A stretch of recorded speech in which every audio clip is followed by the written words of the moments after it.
Is a strange alien-looking creature prowling in northern New Mexico? A Facebook picture circulating yesterday sure has a lot of people up there worried. The post was shared thousands of times in just hours and had a lot of people uttering the word Skinwalker, a well-known legend in Indian country. It's downright creepy, a picture of an unexplained being lurking on the side of a road. The person who posted it claimed it was taken near Liebrook and Counselor, which is near the Jicarilla Reservation. The story claims that a geologist was working in an oil field in the area, saw something odd, and decided to take a heat signature of it. This is it.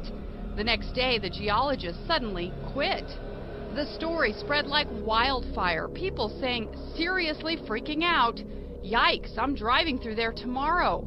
That picture scares the bleep out of me," and Skinwalker, referring to the Native American legend.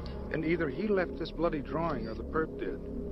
It's not an end you'd expect for a holy man. Which was brought to life by New Mexico author Tony Hillerman. According to legend, a skinwalker is a person with the supernatural ability to turn into any animal and walks on all fours. There are stories of countless encounters in New Mexico, but few will speak of them. Too scared, they'll be targeted. And adding to the mystery and fear of this creature, many people who posted and shared the picture yesterday found their posts and comments suddenly disappear. People who emailed it to others, unable to retrieve it. That prompted posts like, "Creepy, it's the government," and "Shh, they're listening."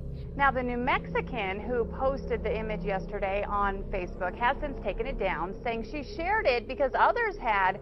She says she has no information about its origin.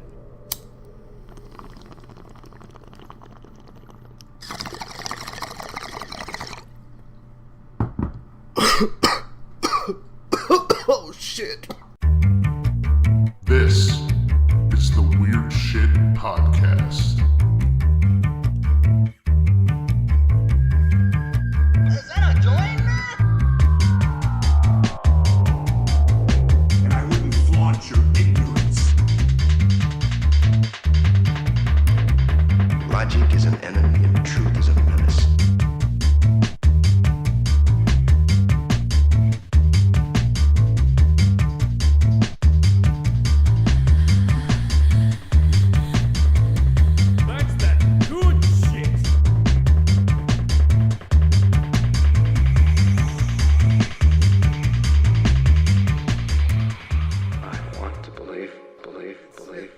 Swamp bumps. So, in that new, like, Childish Gambino video, like, all these people are, like, getting shot in the background, and there's, like, riots and stuff, and, like, Death riding on, like, a pale horse with, like, police coming behind him and stuff. And, like, the whole time, like, Gambino's trying to, like, obviously obscure your view of it because he's, like, front and center and trying to be, like, super energetic and positive so that you don't notice what's going on in the background. And he's dancing with, like, all these, like, young people and stuff. But I was watching Alex Jones earlier, and Alex Jones is like, "See, they rub their agendas right in your face because that's voodoo dancing that he's doing right there. I've seen hundreds of videos of voodoo dances, and that's what he's doing." Read over 200 voodoo novels. is a voodoo dance. And I'm like, that seems really racist. Like, it's just like, it's a voodoo dance because it's like a black person dancing. Like, because I have no idea what he's talking about when it comes to voodoo dancing. Like, it's triple reverse appropriation. It's like double down. What's that fucking KFC sandwich? Was that the double down? Yeah. Double down. Double appropriation. Down. Yep. That's what it is. Welcome to the Weird Shit Podcast. This is Mike. I'm Childish Gambino. Oh shit, we got star power now. We got Childish Gambino. Don't at me. I can have whoever I want on this show. Don't at me. Do not do it. And first, let's, I guess, dig into some of the paranormal news I got this week. So the first story I got here is from April of this year, and it's called Shadowed by the Bunny Man. Pass. You don't like bunny men? I do not like bunny men. This is a witness account that was sent into Lon Stricker of phantomsandmonsters.com.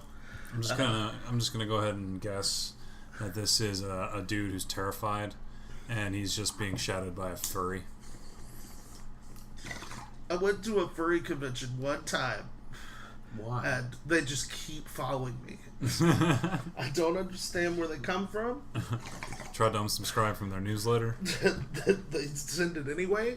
Sometimes a bird just flies through my window and drops it on my pillow. The bird's like, "Hey, what up?" You going to furry con? Me too. So the guy writing in here says, "Hey Lon, hey, what's up? I recently became interested in reading about strange creatures and other paranormal experiences and found your site after watching a couple of videos from Beyond Creepy. Blah, blah, blah. Not sure this is of a paranormal nature, but in the past 6 months I've seen this person, in quotations, on 2 occasions. I've never experienced hallucinations. I am of sound mind, and I do not do drugs." Prove it. Prove it to me over the internet right Me now. either. He says, the first occasion was around October. I go to my weekend job pretty early at 4 a.m. I wake up around 3 and usually take my dog outside to do his business. My dog is hyper aware of anything and everything and barks at any noise, including a door shutting or a bird landing near him. Ah! What kind of business does his dog run? Is it like a Mortician. A security service? Is it a mortician? Dogs actually make really good accountants. That's true. My dog is hyper aware, blah blah blah. I think he's a baker. Or is it Barker? I don't. One of the two. Says he barks, so That's why he wakes up so early. He's a really good baker. Whenever he opens his mouth, instead of barking, it's just like Bread comes out. just shooting donuts at people. we're gonna be rich. I would keep that dog forever. If I had a dog that barked out donuts, I would never let it out of my sight. The chocolate ones come from the other end. Worth it. I was standing on my back deck and Chocolate crumb cake. and I see a figure moving down the dark alley. This was a chilly morning in October and it was raining heavily. Hardly ever see anyone else out in my neighborhood at this time, especially walking in such heavy rain. I look over and the man walking is wearing what looks to be a full-body bunny costume, kind of like the kid in A Christmas Story. Giant bunny feet and ears and everything. But it sort of also reminded me more of the character in Donnie Darko. Nope. Now he's probably 200 to 300 feet away. He's walking in a manner that was just unsettling and unnatural looking to me, sort of stomping and swaying from side to side very mechanically with an arched back. Then, after I'm observing him for about 5 seconds, it was like he sensed that I was looking at him. He turned around, and I could not make out if he had a mask on or what, but it was not a normal human face. I know I was far away, but I became terrified. I have an above-ground pool in my yard. Okay, good for you. My dog was to the left of it, so he wasn't seeing this bunny man or reacting at all. I started to pull his leash to get him to come back up on the deck to go back in the house. This was all within the same 10 seconds or so span of the bunny man turning around. I look over in its direction again, and he's behind a tree staring at me in my next door neighbor's yard. The tree is a pine or some kind of evergreen. I could see most of his body, and even could sense his face still peeking through the needles. Now this is about 50 feet from me, right behind my fence, and it didn't make any sense that he could move that fast in a matter of just a few seconds. I would have seen him running over there. He's the $1 Million Bunny Man. This is what he was seeing. Yeah. What is it? Join me on the toilet. Yeah, probably. Join me on the turlet. Join me on the turlet. Now this is about 50 feet from me, right behind my fence, and blah blah, super fast. At this point, I didn't even want to go outside and get in my car to go to work, but I had to. The bunny man's out there. the bunny man. All you have to do... Boss, I can't come in. There's a bunny man. The bunny man is watching me. What I would do is I would, like, slowly open the front door and, like, wave a carrot around and then just chuck it, like, as far away from my door as I could get it and then run to the car. That's all you can do. You gotta distract the bunny. Because otherwise, he'll hop on you? I don't know. Why don't you just shoot it? It's a bunny.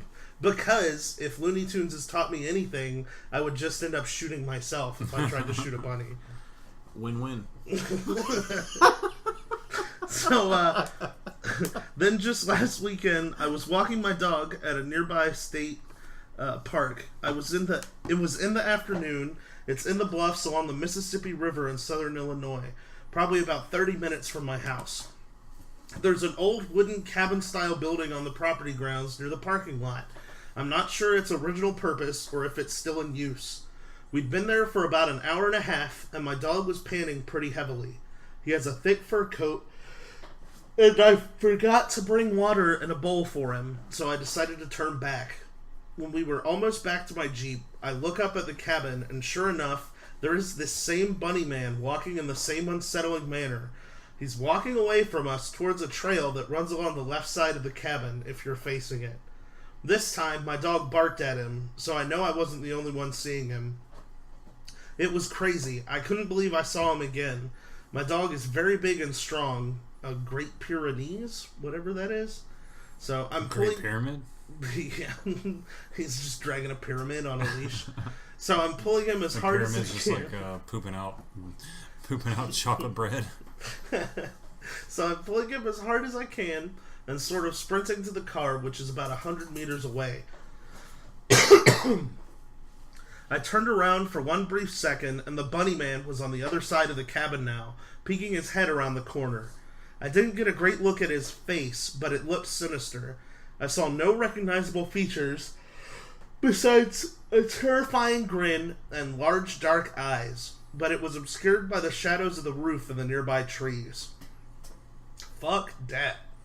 I still don't know what this experience means. If it's a weird person that's trying to scare people and just happened to be at the same place as me twice, or if there truly is some type of dark entity that looks like a giant bunny monster making himself known to me for some reason. Beware the bunny man. He's like Mothman, but way worse. I've tried to tell a few close friends about my experiences, and nobody believes me. I also have no proof. The first time was raining and my phone was inside.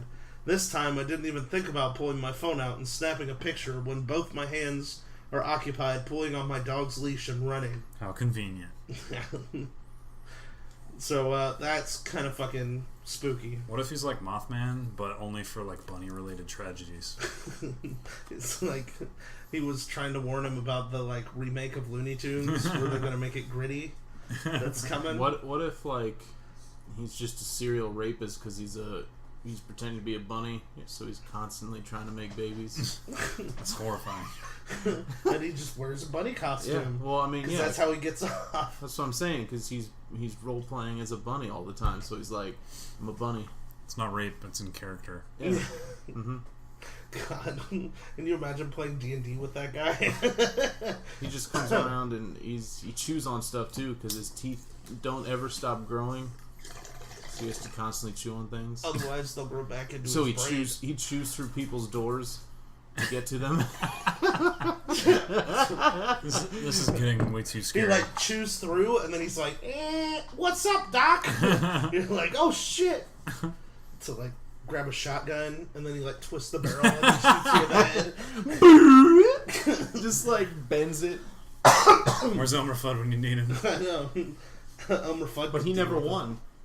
He did win once, and then like he wins on Family Guy when he just fucking murders him. This is the Family Guy version of Elmer Fudd. Wasn't there one where like he won and then like he was like all sad the rest of his life because he realized he killed Bugs and he had nothing left to do, and then like Probably. He and Bugs are both in the retirement home because he didn't actually kill him. I think I remember that. Sounds right. So this next one I have here comes from Nick Redfern of Mysterious Universe, which is a really good fucking podcast. If for anybody who likes stuff like our stuff, they just have like a premium thing where like half the show is behind a paywall, which is kind of annoying. But how is it possible to learn this power? We only cover half of our topic, and then the rest you have to pay for. You gotta subscribe to my Yogcast. Yeah, I've been reading this book by Mike Boudet, and it says to tell your fans to suck it, and they should give you money. So I'm gonna follow his rules of living. No rules. No rules. Just right, like Outback Steakhouse. Got him on speed dial. So this guy, Nick Redfern, was at a conference in Texas, it's the Ozark Mountain UFO conference.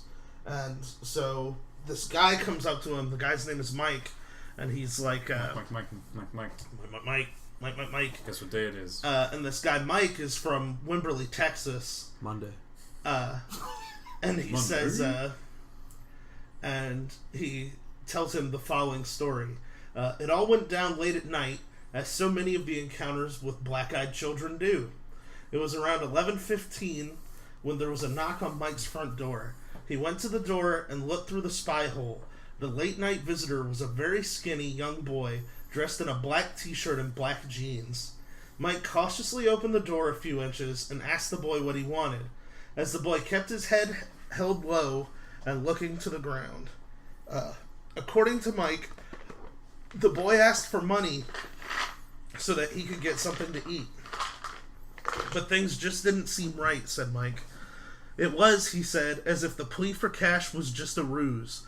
Mike felt threatened and even frightened by the bizarre nature of the situation, which he was convinced was somehow staged. He's like, it's just a prank, bro! Like, Mike said that he was sorry, but he couldn't help. You got your soul. At which point, the boy raised his head and looked Mike in the face. He was shocked to see that the boy in black had completely black eyes and a very pale skin that appeared, quote, like it was painted on. Not only that, Mike was sure that the creepy kid's black hair was actually a wig, and that his eyebrows were, quote, painted on too. Very oddly, the boy then walked away, backwards no less, keeping his black eyes on Mike until he reached the end of the driveway. At that point, the boy turned and walked off into the street and was lost from view. What if his eyes were painted on too? He had his eyes up here, but he just kept his eyes closed because it was dark out, so it was hard to see. He was upside down face. He had just painted it all on the back of his head, which is why he walked backwards, because he was actually walking forwards. I can see that. But, yeah, that's pretty much it. After that, the dude's like, and closes the door. Nope. So the next story I have here is fake Fed cryptozoologist, quote, tracking Bigfoot, charged with child porn. So, just to be clear, the United States Department of the Interior does not hire cryptozoologists to track Bigfoot. So if somebody comes up to you and he's like, hey, I'm with the Department of the Interior, I'm their Bigfoot tracker, he's lying. He's not tracking their Bigfoot. This dude's name is Keith Barnes of Black Rock, Arkansas. He's a 46-year-old who's currently being investigated after claiming to be tracking Bigfoot for the U.S. government, and he has been arrested on child porn charges now. According to Lawrence County Sheriff's Office, Keith Barnes of Black Rock was reported to be seen wearing a uniform with a badge and stating he was a cryptozoologist with the Department of the Interior. He told authorities his job was to track and record Bigfoot movement. The agency was contacted and said that Barnes didn't work there and the job title didn't exist, which of course they would say. Yeah. They're disavowing him. Just classic Department of Interior. What do you think Bigfoot would do? The first thing he's going to do is call the Department of the Interior, and they're going to know that they're onto him. Yeah, you have to deny it. You have to. You have to. Plausible Bigfoot deniability. During the criminal impersonation investigation, the sheriff's office received an anonymous tips that Barnes had child pornography. What if the tip was from Bigfoot? Yes, I would like to report a deviant. Fucking framed him. Bigfoot says, man, Keith Barnes have pictures of children with no clothes. Who is this? Mr. Small hand. Small Hand. My name is Large. Knees. Large Knees. My name is Large Shoe Fur Person. Can I just be anonymous? Yeah, anonymous. Anonymous tip. The agency contacted and said that, let's see, anonymous tip that Barnes had child pornography. According to the news release, quote, sufficient evidence was found, and Barnes was arrested on April 24th of 2018 on a charge of possessing or viewing matter depicting sexually explicit conduct involving a child. He was released from jail after posting $50,000 bond, authorities say, and is scheduled to appear in court on June 18th. Yikes. So, yeah, don't let don't believe somebody when they tell you that they're working for the Department of the Interior, fucking, like, Bigfoot service. Department of the Ulterior Motive. This guy put a lot of fucking work into it, too. He has, like, Bifro pins and, like, all these, like, patches sewn onto, like, his shirt and, like, a fake badge and all that kind of stuff. North American Bigfoot Search, Sasquatch Preservation Society, Sasquatch Park Service, National Park Service, Cryptozoology, like, all this kinds of shit. Like, he just has, like, all these fake things all over him. But, yeah, the Department of the Interior doesn't hire No wonder Bigfoot hunters. Bigfoot was onto him. I know. I don't like this guy using my name to get child porn. So, the next one I have here is scientists baffled by the discovery of mysterious dead prehistoric creature in a river in Liverpool. So, according to the English newspaper Liverpool Echo, a window cleaner named Sean Hall was walking with a friend along the banks of the River Mersey when a mysterious creature was found. The first thing they thought when they saw it was that it was a seal that was having problems and could need help to get back in the water. But when Sean and his friend approached, they saw the strange creature was dead. Although what caught their attention was that that the creature had fangs and its skin was viscous to the touch. Let's see. In addition, Sean, 28, said the creature did not even have eyes, which is really strange. It just had hands where its eyes should be. Yeah, it has, like, here's a picture of it here. It's kind of freaky looking. It's like a potato. Yeah, it looks like... Pretty sure that's just a big-ass potato. It looks like a rotting potato. Has like a stick There's no banana stabbed for in scale, it for so I some can't reason. tell. Yeah. We need a banana in this picture so that we can tell how large it is. But scientists think it's probably just a severely decomposed creature that is likely a member of the cetacean family, such as dolphins or porpoises. But it looks a lot more like a seal or something to me, because there's like a flipper down there. Amphibious dolphin. Yeah, it's a weird amphibious dolphin. It's either like really rotted to the point where it turned this color, or it's something different and weird. Cause, Sort of potato seal. Yeah, it's like a potato seal with no eyes. Even potatoes have eyes. Hashtag the potatoes have eyes. Hashtag they're watching. So, the next story I have here is about our friend Zach Bagans. Zach Bagans from... no Bagans is around here. No Bagans is around here. Bagans. Bagans. So, this guy, he's the guy from Ghost vs. Bros / aka Ghost Adventures. So, apparently, he... you remember, like... maybe a year ago or something like that, all those, like, I think it was 5 of them, like, these statues of Trump naked popped up around the country. So it's like these sculptures that somebody made of Trump naked with like a teeny tiny little penis. And there were like 5 of them around the country, and he's like, I'm gonna sue him for defamation, blah blah blah, like so mad. Well, apparently Zach Baggins bought the last one left for $28,000. So he says that he considers it an investment, and that he's sure it'll be worth more money one day. So How? It's horrifying. he's gonna put it in his haunted museum in Las Vegas, also, which is pretty dope. So that's pretty funny. Is it haunted? Yeah, it's a museum where he has like a bunch of haunted. You. Oh, probably it would haunt you if you saw what it looked like. Would haunt you for the rest of your life. Doubt. It's kind of horrifying. It's just a statue.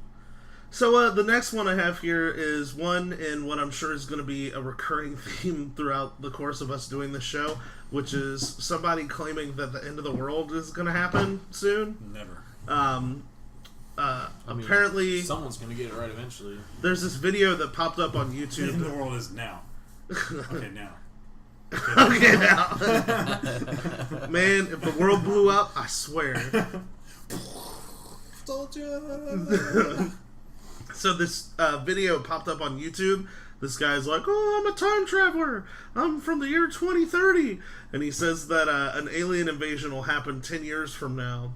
So he's like from 20... right now? Yeah, so like 2028, 2027-ish. Ish. His name is Roman. And he says there's already an alien species among us called the Greys. Whoa, where did he find that one? But future events on their home planet will trigger a mass migration to our solar system. He says, quote, as I said, in your time there are already Greys inhabiting Earth, and whenever they see that it is peaceful for them, they decided to come here in multitudes. At first we thought it was an alien invasion. We thought it was an attack on planet Earth, but they came here because their planet is uninhabitable. They came here to party. Dude, they like show up in the sky and it's like... No, I want them to show up and then you just hear from off in the distance just... we come to party. We come. So yeah, apparently keep your eyes peeled from 2027 to 2028 because at some point we're supposed to be invaded. I'm calling it right now. Shit doesn't happen. What? See, my problem is he put it like 10 years in the future, and that's like statistically we'll probably forget, but also with like the advances in science and stuff, it might just happen by coincidence whether he was like an actual time traveler or not. You don't know.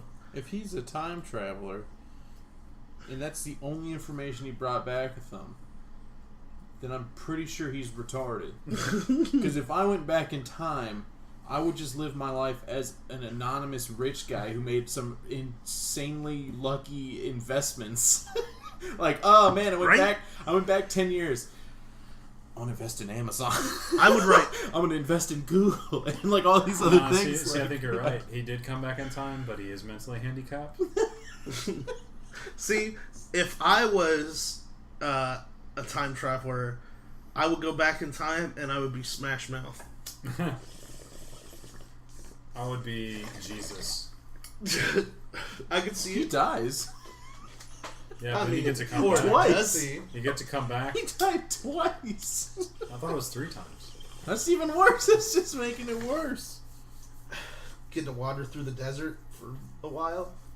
It'd be pretty dope. Yeah, but you get to form that kick-ass band. Jesus and the Nazareth.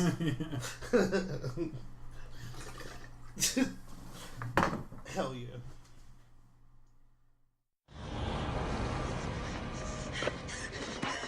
Bree, we gotta go. There's a stranger on the bike. What? What do you mean? Just go drive, drive! She just hit the gas and we took off.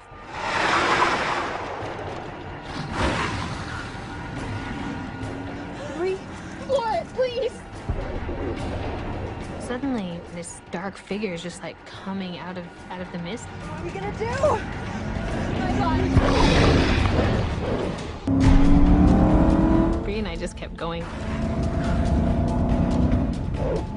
All of a sudden, Wait, there's another one. It's coming out of here. There's more.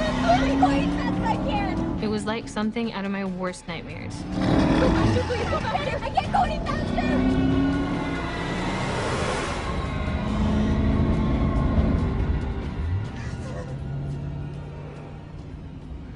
I think they're gone.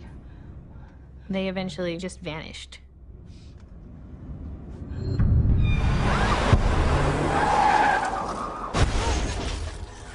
What is it? What happened? I hit someone. I hit a man. You didn't see him? What are you talking about? Bree was convinced that there was someone there, that she had hit someone. Let's just go. No, there was somebody in the road. I hit someone. There was nobody in front of you. They are behind us. We have to go. It didn't work at all. Come on, come on. Let me try.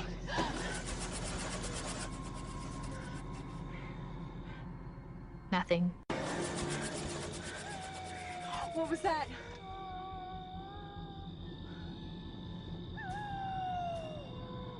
We gotta get out of here.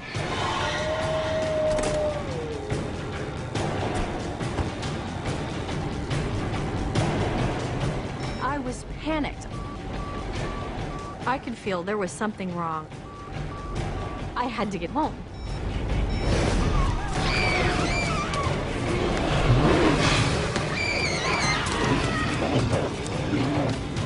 Something was wrong.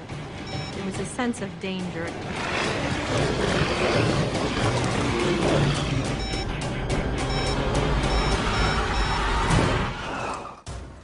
It's like if somebody was writing a song to make fun of what Kanye sounds like, and then they'd be like, whoopity poop, poop, poopy poop, just scoop. And then they would have like random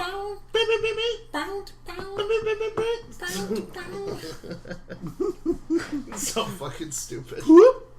Poopity scoop, poopity scoop, poopity scoop. So this week we're gonna be talking about Skinwalkers. Palmer, what you know about Skinwalkers, son? Talking about like fleas? Tell me about Skinwalkers. Oh, crack the case. Crack the case. Wide open. Ticks. Ticks. Chickpeas. Chickpeas. They walk on skin. I believe it. Pistachios. Soybeans. Soylent beans.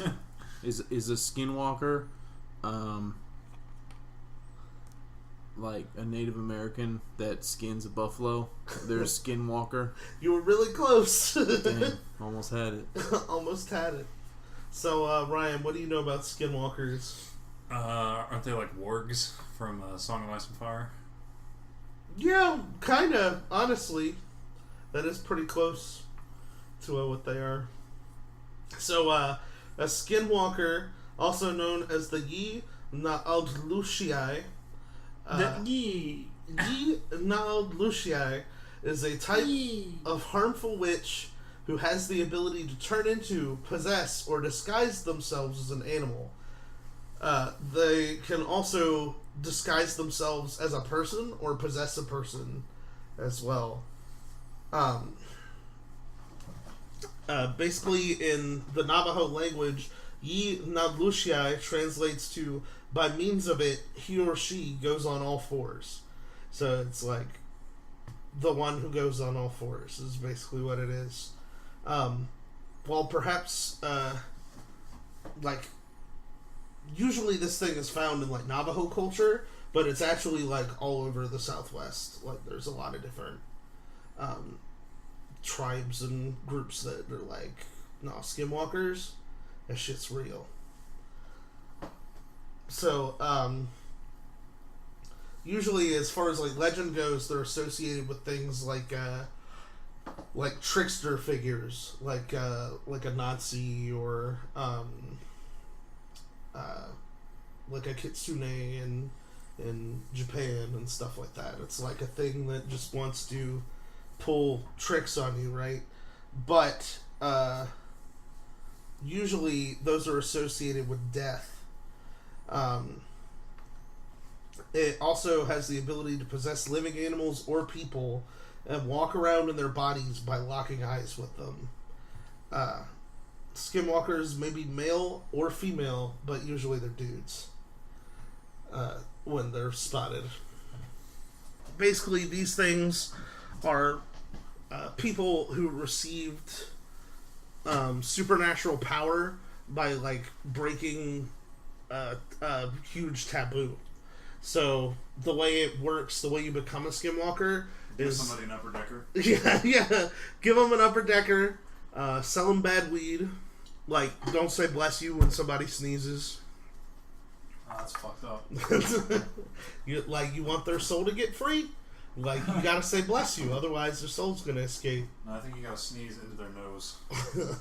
That's called... It puts it back in. If you say Gesundheit, do they become Nazis? Yeah, that's why you don't say it. Oh, damn. I've made a lot of Nazis. I guess we know who's to blame. Nazis are cool now, though. That's true, they're the in thing. It's hip to be a Nazi now? Apparently. Like, so, the types of cultural taboos, usually what this means in the case of these things are you have to commit a klisyati, which is a purely evil act. So it's like killing a blood relative, committing incest, necrophilia, ganking a low level. Yeah, stuff like that. Those are all at the same level of evil.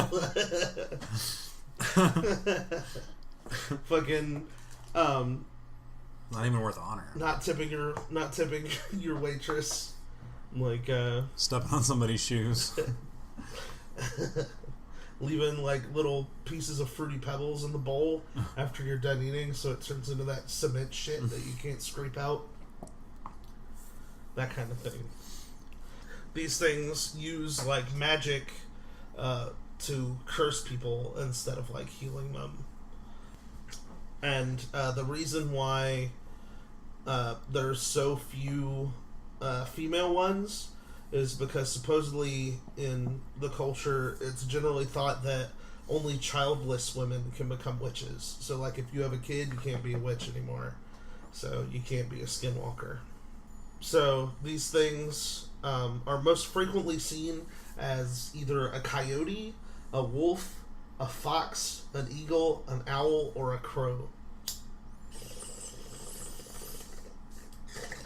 But here's the thing. They can look like anything.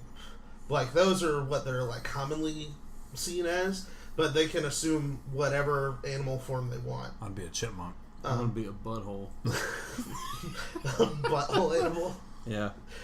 I'd hate to tell you this, Palmer. I'd be a polar moose. I'm gonna be a sea urchin. I'd be whatever that thing was from our Japan episode where like its butthole is an eye. That would be perfect. I want to be a dragon.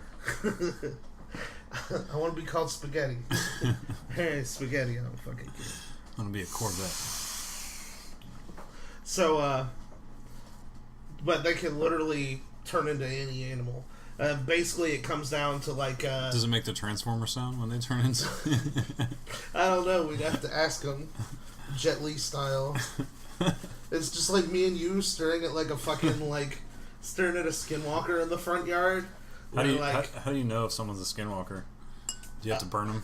So here's the thing. There's a few different ways you could know. One is like if they're a witch who committed some sort of act like that, chances are they're a Skinwalker.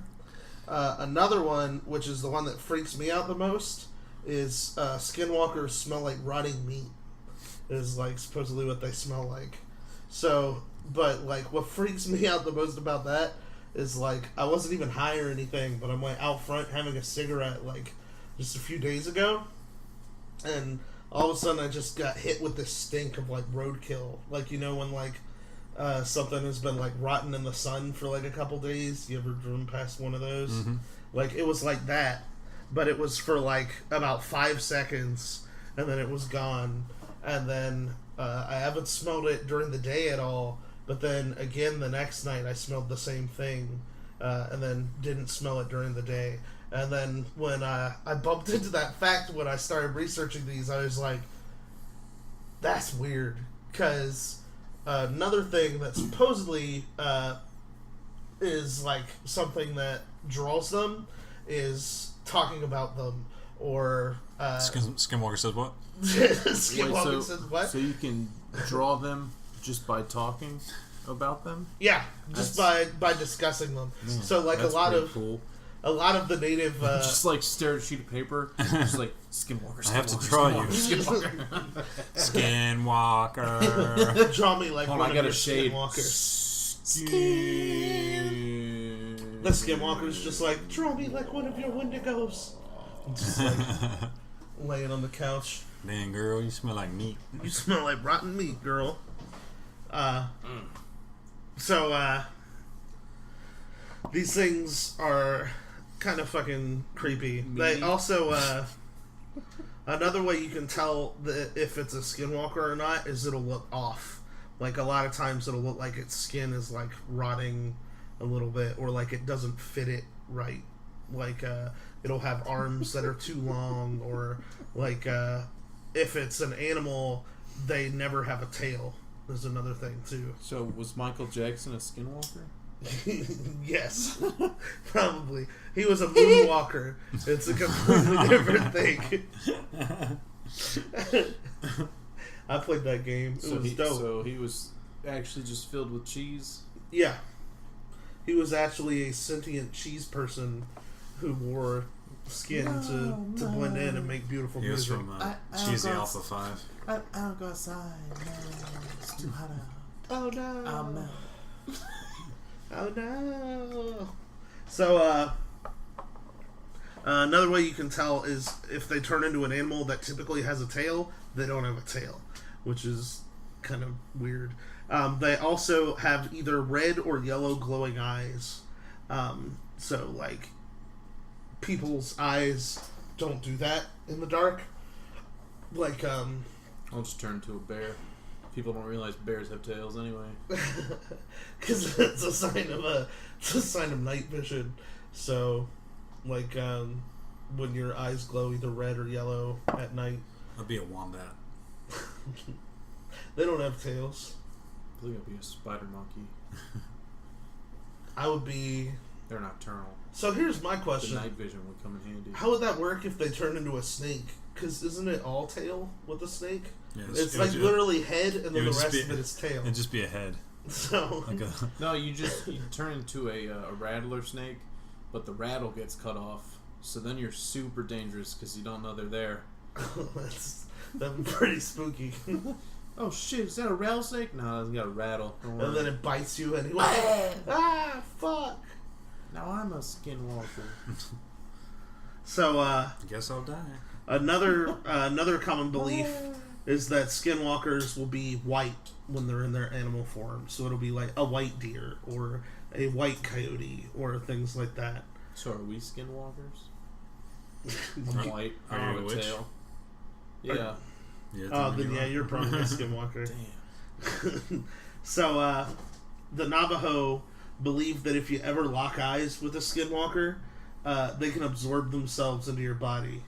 So, like, if you lock eyes with it, it can start to influence you. I feel like you just stare at them really awkwardly for like 5 minutes, and then they just run inside you like Neo at the end of the Matrix. I don't know. That sentence didn't sound right. Like, they look at you, and then they absorb themselves into you. I feel like it's backwards. Like, they sneeze and they become particles. they project themselves into you. I don't think it would be absorbed.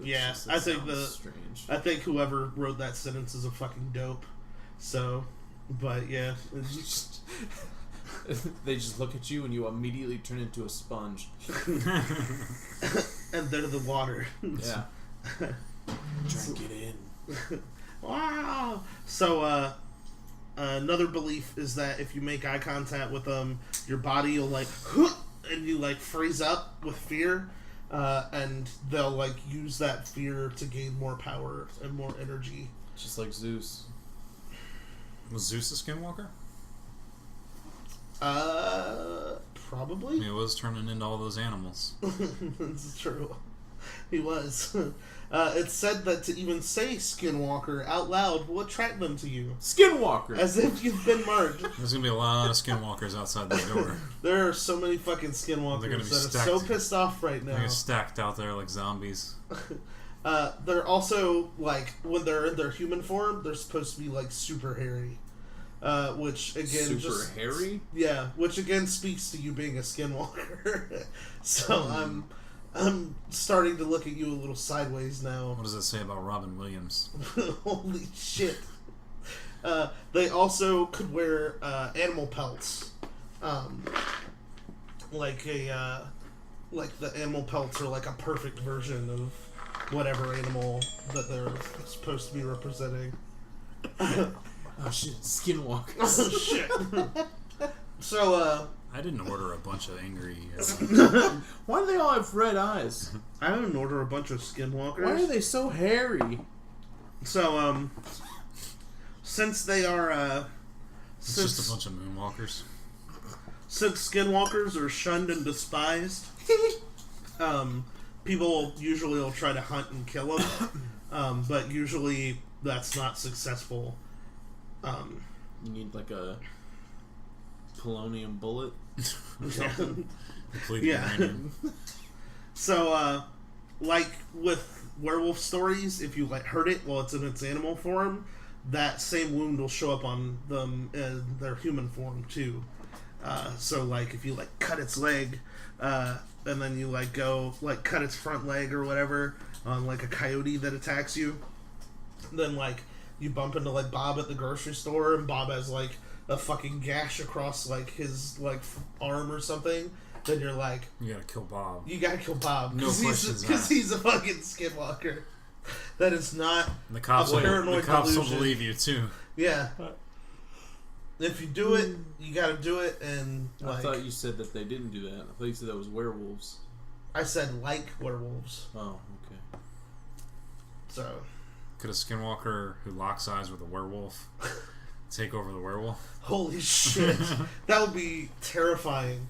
What about vampires? If it's just like... If it's a Skinwalker and a werewolf at the same time, that's then you have to shoot them with an unobtainium bullet. Hard to find him. Hard to find him bullet. Supposedly, one way to deal with a Skinwalker is like if you know their full name, that like gives you power over them. So like if you say their full name, if you say their full name to them, about 3 days later they're supposed to like get sick or die. Remlat Zella. So you could also like if it's in animal form, you have to shoot it in the neck with bullets dipped in white ash. Is another way. What's white ash? Like ash that's the color white. Like ketchum? like like if you burn something and it leaves ash, smoke, stars. It burns up and creates stars in the sky. That's trash. I said ash. What about it? Okay, so if you shoot him in the neck with that should take care of him. How do you make a bullet out of ash? No, it has to be dipped in it. Like ranch? Yeah, like ranch. You just keep dipping the bullet in ranch and like licking it off, sticking it in How a is gun. this working? It's just attracting white women. Is that ranch? No, it's ash. Ranch ash? No. Yes. It's just a regular ash. Ranch seasoning? If you put some of that in some sour cream, it pretty much makes ranch dip. Tastes like ash. Tastes like ash. So, Another reason you can tell if like something is a skinwalker is like during the day they'll have the mandroid eyes, like from Supernatural, like where their eyes reflect light weird. So like even during the day they'll have that in their human form, just like they do at night. I don't know what that means. Like remember having I was a mandolin in your eyes affect anything? I don't know where mandolin came from now. You said mandolin eyes. I don't think I did. I said polonium. Yeah. Eyes. Mandroid. That's what I said. Yeah. Mandroid eyes. Mm-hmm. Mandolin. Okay. Harbulary batteries. So yeah, if it's got the laser eyes, you can't trust it because it's a skinwalker. Because it's a cyborg. Oh. It's a Cylon. They also use a powder called corpse dust. Corpse dust? Yeah, which they use to like poison people. It's supposedly composed of ground infant bones, often twin infants, specifically bones from the fingertips and back of the skull. And they blow it into the faces of their victims or down the chimney of the victim's home. It's like pocket infant bones. and I have my satchel of infant bones right here. And after you like breathe in the dust, it makes your tongue start to swell up and turn black, and then you like have seizures and then die. What if like they go to blow it on someone and they go Someone sneezes like oh shoot! Just starts clawing its own face off. infant bones. That's what they didn't think of is the most effective strategy to get rid of a skinwalker is when it goes to blow the dust, go just before it can react. It's like you're blowing out a birthday candle just straight in its face. oh shit, pocket dust. Oh, you break! Pocket corpse dust. Then they die. And then you win. He like pulls his hand out and you just like slap it really quickly. You're like, do you know how long it took me to grind that? You ass. You know how many dead kids I had to get? Which I totally found. There's a lot of kids in the morgue. So, modern science has made this way more difficult. So here's another thing for you to know about skinwalkers. They aren't forced into being this creature or anything like that. This is a choice that they made to commit an evil act to become a skinwalker. Like, they specifically do this to be a skinwalker.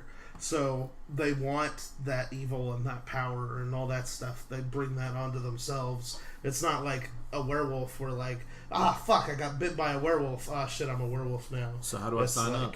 It's like, you have to kill the thing you love the most, commit incest. What were the other ones? Step on someone's shoe. Step on someone's shoe. By scuffing your sneaker, I hereby declare Skinwalker. What if that was like? What was if that was like your last step that you had to do was scuff someone's shoe? Jordans. I scuffed your J's. You gotta cut someone off. Skinwalker. You're like in the middle of the hood. How do you think Thundercloud would deal with skinwalkers? He would just like people's elbow them. I think so too. I think he would handle it no problem. He's just like. The skinwalker like walks up and scuffs his J's. Because he doesn't have pupils. There's just fists inside there. Then he just like punches him hard enough that like the skinwalker reincarnates as another skinwalker. He just punches their skin off. Punches that one. And then like does that thing where like you're flapping like the food around, pretending to make it walk. He's got like their skin stuck to his hand. What if it's like just a walker, like an old people, like walker, but it's covered in skin? It's a skinwalker. That sounds like some Nurgle shit. It does. Or like, is it just the skin of Walker, Texas Ranger? Impossible. It can't be removed with anything. It's too strong.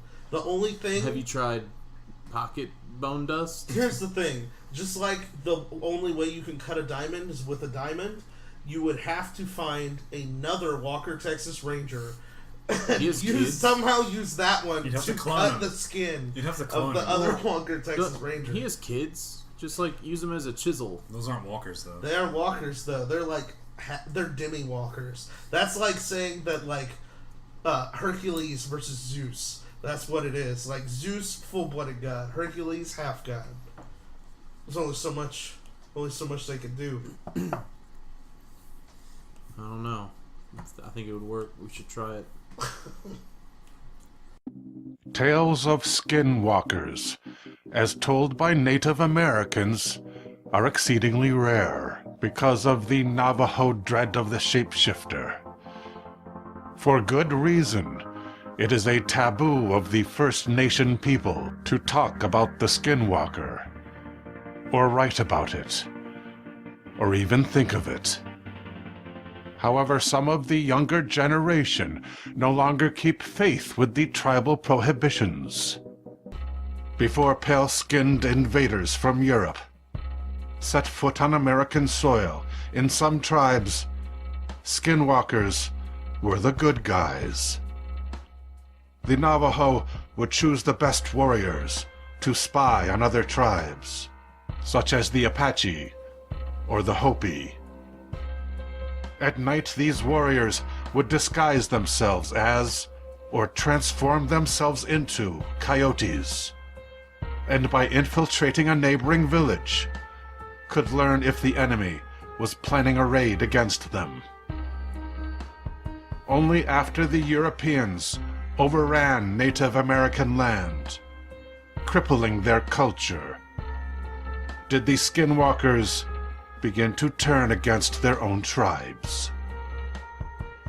Following is the testimony of a young Navajo man who was the victim of a Skinwalker, posted anonymously in an online forum. One night, my cousin and I were at a party on the reservation. We had a ride home, but the driver had too much to drink, so we had to walk. We sensed we were being watched. To shake this uneasy feeling, we decided to take a shortcut across the wash. The moon was not full that night, but we could have crossed with our eyes closed. And it was only 4 miles to my grandparents' house. After we had been walking for an hour, which would have been about halfway there, again we felt we were being observed. We noticed a dark figure behind us, too far to make out any features except for the outline of its form. Then we heard it laughing. We increased our pace until my cousin said he could hear the Skinwalker breathing.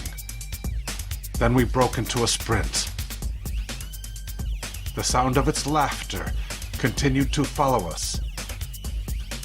When the sound finally stopped, we raced ahead until we were confident we had outrun it. That is when the shapeshifter appeared in front of us. It had long pointed ears and a pointed nose, and its eyes reflected the sliver of moonlight as would the eyes of a dog. Just as suddenly it vanished, and we hurried forward. We did not see it again. Occasionally my cousin would recite a native prayer in hopes of repelling it, and every time he prayed, we heard it respond in amusement from the surrounding darkness. The laughter came from in front of us, then from behind us, over and over. In one of those moments in between, as we were steeping in our own fear, out of the night materialized my grandparents' house. Theirs was a traditional native home. No electricity, no running water, but there we found safety. Both of us broke down crying like much smaller children. Grandfather's face was like stone as he listened to our story, but grandmother was nodding her head as if she had heard it all before. Then grandfather told us of one of his own close encounters with a Skinwalker. I can no longer recall his tale. I only remember later that night, from a deep sleep, my cousin shook me awake. "What's wrong?" I said. My cousin said only 2 words. "He's back." We heard the shapeshifter running in front of the house, to the right, to the left, and back again. I said, "Don't wake anybody else." And I inspected my grandfather's rifle. It was loaded. Before we opened the door to the outside, I waited while my cousin said his prayers. In fact, the very same petitions which had failed before. In spite of this, I asked him to pray for the households too. When he was done, I threw open the door, and we stood there together, side by side. But the threat had fled. The night was cool, empty, and quiet, and we never heard from it, ever again. There is a man who lives in the mountains who prides himself on the fact that his DNA is 100% Navajo.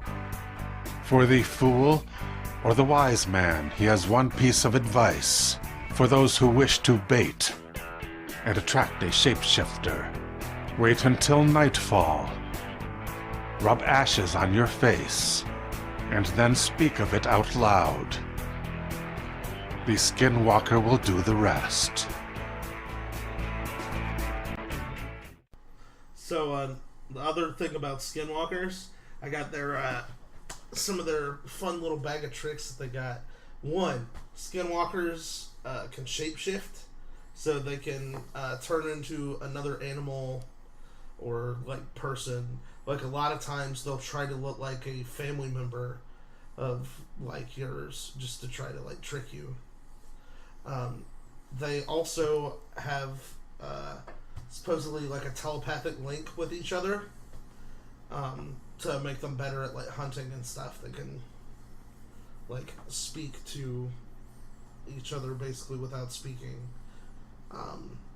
They also have voice mimicry, so like you're like outside, and all of a sudden you hear like your grandma like, "The cookies are ready," but she's like in the fucking like tree somewhere. Oh. Or the like most common one is actually that they'll make the sound of like a child or somebody who needs your help. So they'll be like, help me, I got honey all over my legs, or something, like yelling from the woods. So don't go look at that, because it's a Skinwalker. That's going to eat you or like hurt you somehow. So probably by putting all that honey all over you.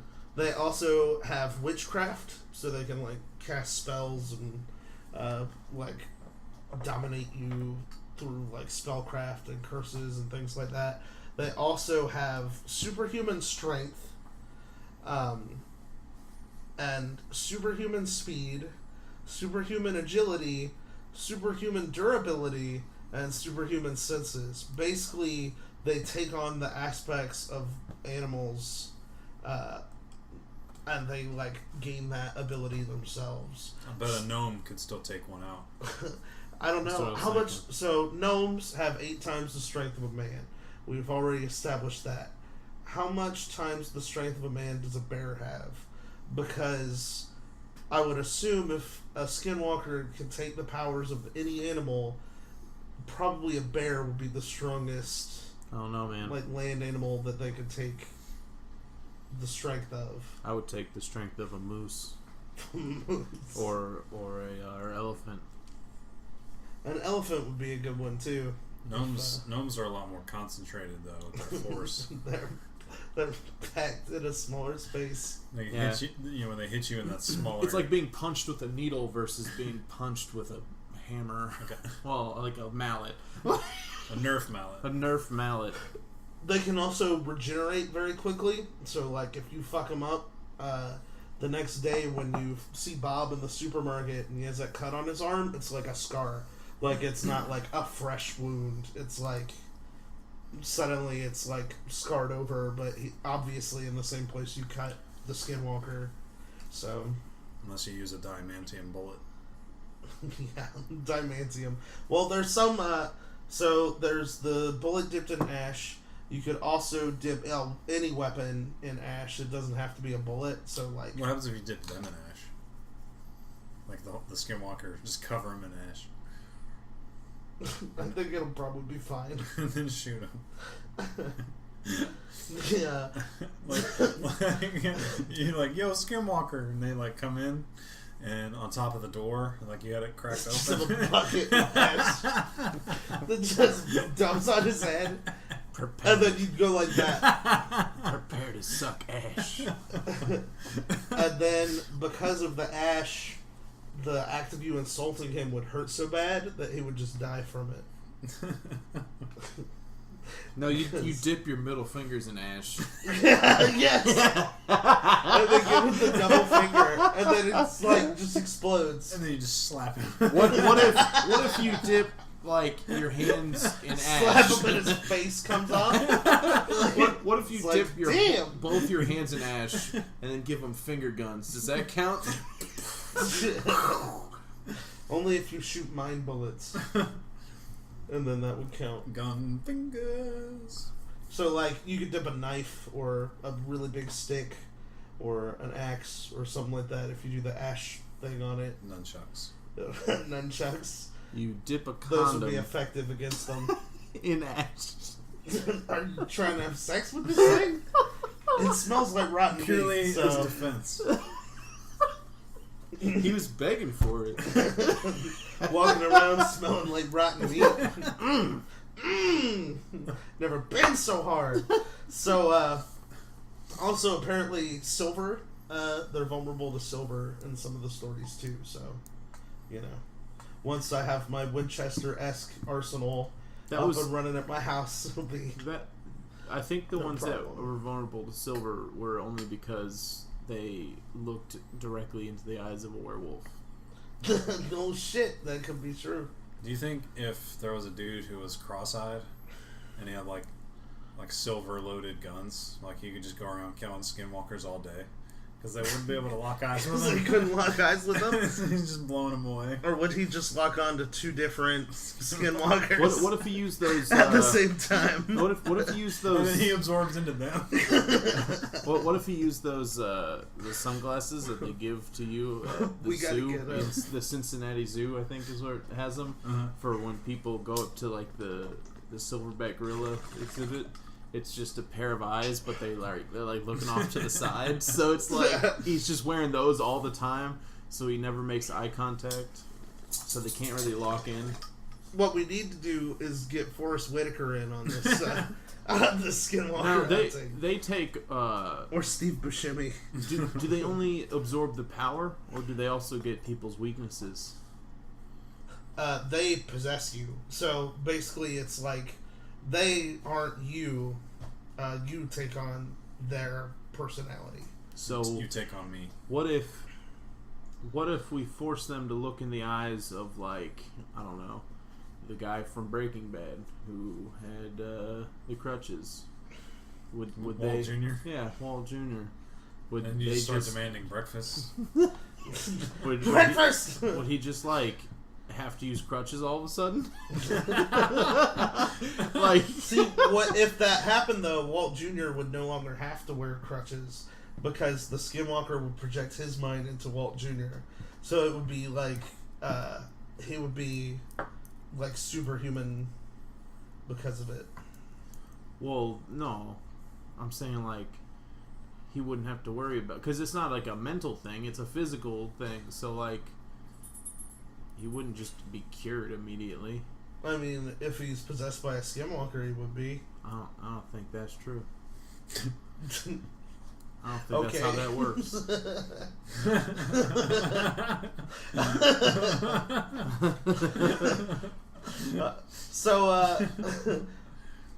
Let's see. As if everything else about Skinwalkers wasn't terrifying enough, they can also run over incredibly long distances. Unless they're Walt Jr. over 200 miles in one evening. So like he's crunching, but like really fast. Like in the South crunching Park like a game. gazelle. His feet are up in the air and he's just sprinting on crutches because his arms aren't working. It's his legs that don't work, so he's just fucking Just outpace fixing every car. It's like it's Walt Jr. It turned his biggest weakness into a strength because now his stride is twice as long. It's like running on stilts. Just attacking IHOP Just across the country. Just wrecking Waffle House. Just breakfast all the time. So they can apparently run over 200 miles in like a night. So that's nothing. Okay. Anybody can do that. They also have a tendency to hang around graveyards and can dig up graves at an impossibly fast speed. It's because all the dogs they took over. So when they're digging up graves, why? They got all those shovels. They got to get that bone dust, or is that what they're going after? That's probably what they're going after, because they need like baby back of the skull and finger bones. Wasn't that what it was? I don't know. It's fucking weird. Whatever it is. Yeah, it's spooky. They're just going from graveyard to graveyard looking for baby twins. Yeah. And twins. Twins. He's like, I'll take a 6-month-old, an 8-month-old, and a twins. No, turn it into a wolf. Staring at my kids and twins. It's more American than apple pie. Twin apple pies. So now that I've told you guys everything that there is to know about the abilities and shit like that to do with a Skinwalker, I'm gonna give you guys some dope ass encounters that I found of like people who have actually bumped into these things and shit. So this first one I have, this happened to me when I just turned 18 years old, just before I was to head off to college, and I decided to take a road trip from my hometown in California to Denver, Colorado, to visit a friend of mine there. I did not have much money, and my parents thought it was a bit of a whimsical idea. Yes, how delightful! How whimsical! Yes, his parents, the White Rabbit and the Mad Hatter, it's like, oh yes, go to Colorado. But they let me go through with it anyway. I thought at the time that I could handle myself, and at 6'3" and pretty muscular, I suppose I have a somewhat intimidating enough presence. Even then, that I foolishly thought I would not run into too many problems along the way, that no one would mess with me. Where's he at? He's driving from California to Denver, Colorado. Who cares? He's in a car. Just run him over. Yeah. Anyway, it was just to be a drive out there, after which I would stay 2 days and then come back. Simple. There was no real reason to think that it was a particularly bad idea at the time.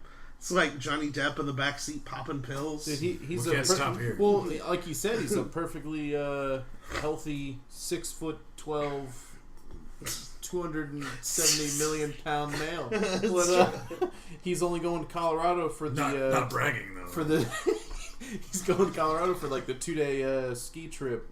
He's 6'2" and fairly muscular. He could bench like 885. It's because he's only going to Colorado because his friend is there, and no other reason. No other reason. No at other all. ulterior motive to leave California because they won't give you a medical marijuana card or anything. Along the way, somewhere in the wilds of Nevada, it became obvious the drive was to be a lot longer than I'd expected. I'd left my home too late, and I was getting tired and sleepy. If you've ever taken this drive, then you might know that there are vast swaths where there's no soul in sight for miles around. Yeah. It might as well be the surface of the moon. There was really not much to see along this route. It was dark and empty, and with the endless, monotonous road ahead and hypnotizing lane lines flickering by, I caught myself nodding off at the wheel on several occasions. I've done that. I told you about the time when I was like driving back here from Washington State, and like I had gone for 36 hours like nonstop. Like I hadn't slept for 36 hours, and suddenly the mountains in front of me looked like a giant pair of sneakers on the horizon. And I was like, yo, Robert, those look like sneakers to you? He's like, what? But it's like, I I'm think I not need Robert. to pull over. It's like I need to pull Robert's over. just a sneaker all of a sudden. He's just shit. like he's just like some Yeezys, just like what? I like open the door and kick him out of the highway. He's some Yeezys. He just looks over and he goes, "Swiggity swoop poop poop, swiggity swoop poop poop." My God. Swiggity swoop poop poop. He's Robert, right. what's wrong with you? Poopity scoop, poopity poop poop. I'm just like, poop poop. I'm just Poopity like, scoop. I'm just like, I like almonds, and then like roll out the car. Yeah, and that's what I smash said. into the wall. Almonds. Almonds. I like almonds. Almonds.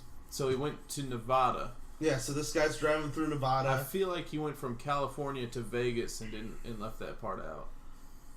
How do you go to Nevada and not go to Vegas? That just what's the point? What else is there in Nevada? Desert. That's what he's saying. Yeah, it's just open desert. Skinwalkers. He says Skinwalkers. He says it might as well have been the surface of the moon. It's dark and empty, endless, monotonous road, lanes flickering, blah blah blah. Cheese volcanoes. I didn't have money for a hotel to stay at. I barely had enough money for food and gas, so I decided to pull over at a highway rest area off the highway and take a nap in my car. Done it. I only planned to sleep for a couple of hours and then head off along that dark, desolate highway once more. The area was actually rather remote, with nothing around, and at the time there were no other vehicles there at that rest stop, giving it all a rather bleak and imposing atmosphere. Stop saying rather. That rather. Rather whimsical. Rather. Is he saying rather a lot? Yeah, it's like 5,800 times. Rather. 5,800 foot meters. He says it rather a lot. I don't see it, but I believe you. Rather. Dan Rather. I'm Dan Rather. Giving it all a rather bleak and imposing atmosphere that made me wonder if it was a good idea to be there or not. But I end up parking, putting my chair back, and falling asleep, even as I turned over the idea of just continuing on my way in my head. I awoke to a tapping on my car window. I jumped awake, and it was light enough that at first I thought it was early morning. I was somewhat startled to see a young man standing there peering in at me. He was a skinny young man who looked to be perhaps in his early 20s or late teens. Swiggy swoop poop poop. Not much older than myself at the time, and he was dressed normally. Certainly not a vagrant or appearing particularly threatening in any noticeable way. Come find me. So he was white. Although I immediately wondered what, if somebody said, "Come find me," like 3 in the morning, like after tapping on my window, I'd be like, let's fucking take off. I would immediately reach into my pocket for my bone dust. Or my ashes. So, let's see. It was a skinny young man who looked to be perhaps in his early 20s or late teens. Not much older than myself at the time, and he was dressed normally. Certainly not a vagrant or appearing particularly threatening in a noticeable way. Although I immediately wondered why he was out there in the middle of nowhere and what he wanted. He then simply and calmly said, "Come find me. Come find me. Come find me." He said, "Open the door." Said, "I'm Dan Rather." Open the door. He then simply and calmly said, "Open the door." At this, I immediately had a distinct sense of palpable menace. What's the most you ever lost in a coin toss? Some undefinable feeling of threat, and was glad that I had locked the doors of my vehicle. I simply said, no. He demanded again, "Open the door." Come find me. This time, in almost a growl, "Come find me!" And I soon noticed there were 2 others with him lurking in the background. And there was also a pickup truck nearby, which I assumed to be theirs. Upon this truck was mounted a spotlight that was turned on and pointed at the ground, which was why the whole area seemed to be surprisingly illuminated. In actuality, it was still the middle of the night. Oh shit, did you say Illuminati? Yes. There's Illuminati all over the background. So, in actuality, it was still the middle of the night. This is where things get bizarre.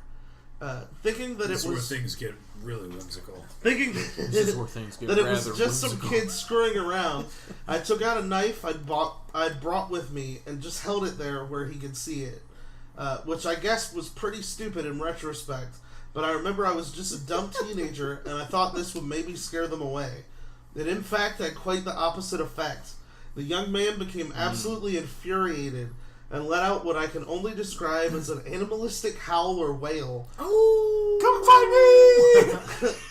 Come find me! What if he was like, I brought a knife, and then I'm just imagining like a Poopity scoop! no, like it's a fucking Poopity scoop. it's like a reenactment where he's sitting in the car and he's like, I pulled out a knife, and the guy in the reenactment pulls out a butter knife. He's just like, what? It's a giant Rambo knife.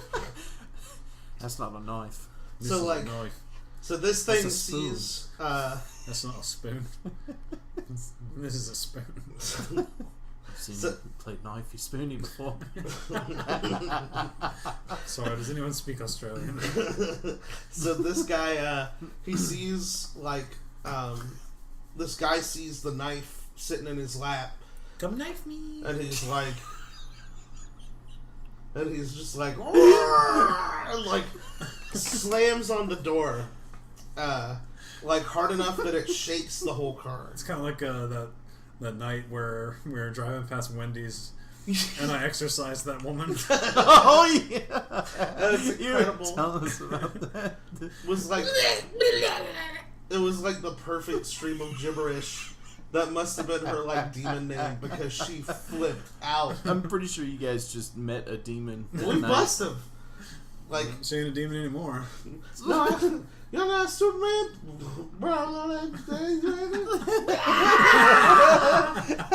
Holy shit. So this thing is like slams into his fucking car. You're my bitch. And he You're my fucking bitch. pulls out a rubber snake, starts just whipping his windshield with a rubber snake. But it didn't have a tail. So just throwing a bouncing snake head at his windshield. It's just like a rigid snake. It's a whole lot of head, no tail.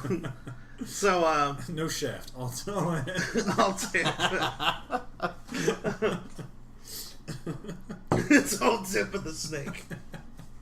So he's just fucking pushing this guy's car, and he hits it hard enough that it shakes the whole car when the guy hits it. Finally! And he said that he violently shoved my car to send the vehicle quaking, and I actually felt it lift from the ground a bit. It was rather unsettling. Actually, it was breathtakingly horrifying. It was rather uncouth. It was rather quaint. Totally out of nowhere, and was a jarring, frightening display of strength. I never would have expected from a person, let alone someone with such a slim frame. Come find me. He's he obviously doesn't even lift like I do, and he pushed on my car and shook my car. It's hard to describe just the amount of alarm I felt at that moment. He was rather alarmed. He was rather alarmed. I haven't seen Rather again since you guys mentioned it, but it'll come back. It's making a comeback. It's kind of shocking. This is when I noticed that the two other people with him in the background had something off about them. I could see that their eyes were either glowing or reflecting light like a cat's. I don't know which. Meow, meow, meow. Which either way you might recognize as something that human eyes don't do.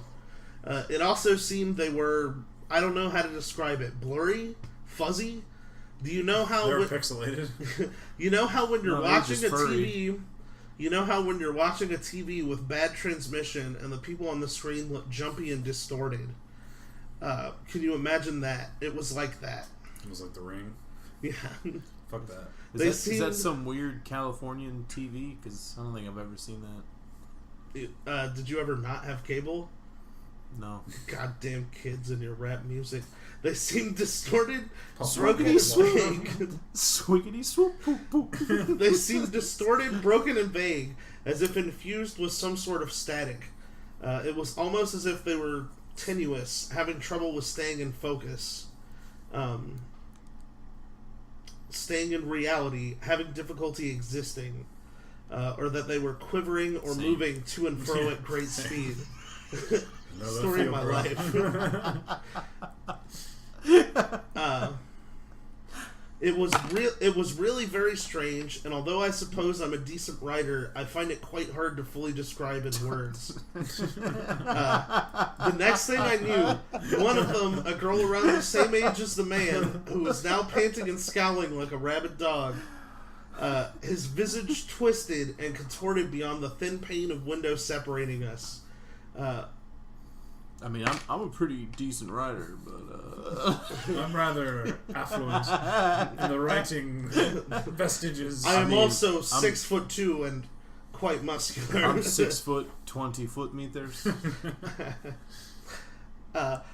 Rather muscular. Says that all of a sudden the girl started panting and scowling like a rabid dog. And was suddenly right there next to him, right next to the other guy. It was abrupt and disorienting to say the least. Then she also says, "Open the door now." Come find me. Come find me. This is when I snapped out of my shock and started my car. I didn't honestly think that it would start, thinking that surely they must have done something to it to cripple it. Who surely? And that I'd be stuck there in its metal prison until they smashed their way in, or someone came along to help. Who surely? I am serious. Don't call me Shirley. He says as he takes off, the spotlight on the truck comes up. And hits on his car, they trying to blind him. And he says he steps on the gas, and as I did, I was shocked to see one of them, not the original man or woman, was running alongside my car. So they're he says he was doing 40 miles an hour, and this person was literally running 40 miles an hour right next to their car. Which is already 10 miles an hour faster than a gnome can run. So, well, that's because they're short, stubby legs. If they had longer legs, now put a gnome on stilts. Light speed. That's how we solve time travel. No on crutches. They could take over the fucking world. That's how we solve time travel. Strap some crutches to a gnome. This guy says, as I reached the highway and picked up speed, he tried to keep up with me, banging on my window the whole time with increasing force, and probably made it up to around 50 miles an hour before he finally fell behind and faded into the distance. What if it was some homeless guy trying to jimmy his way into the car while everybody else was distracting him, but he got miles an no. I'm not asking for money. I'm saying he got stuck on the side of the car while they were distracting him because he said he hadn't seen that one. This guy was in the back of the car trying to jimmy his way in, and then he took off, but he was stuck to the car for some reason and just being dragged along at 50 miles an hour. Let me go! Flapping in the wind. And then he finally got released and just fucking rolled to safety. Well, he probably died. Yeah, he did. So yeah, that's it for that guy's story. Apparently he still has nightmares about it because it was fucking terrifying.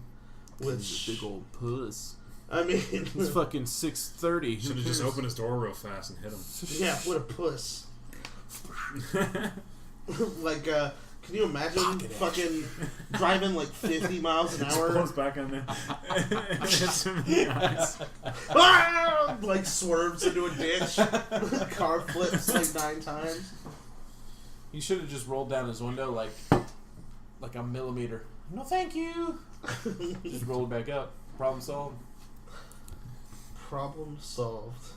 Put $1 out the window. There you go. Just take the sandwich and leave me alone. Leave me alone.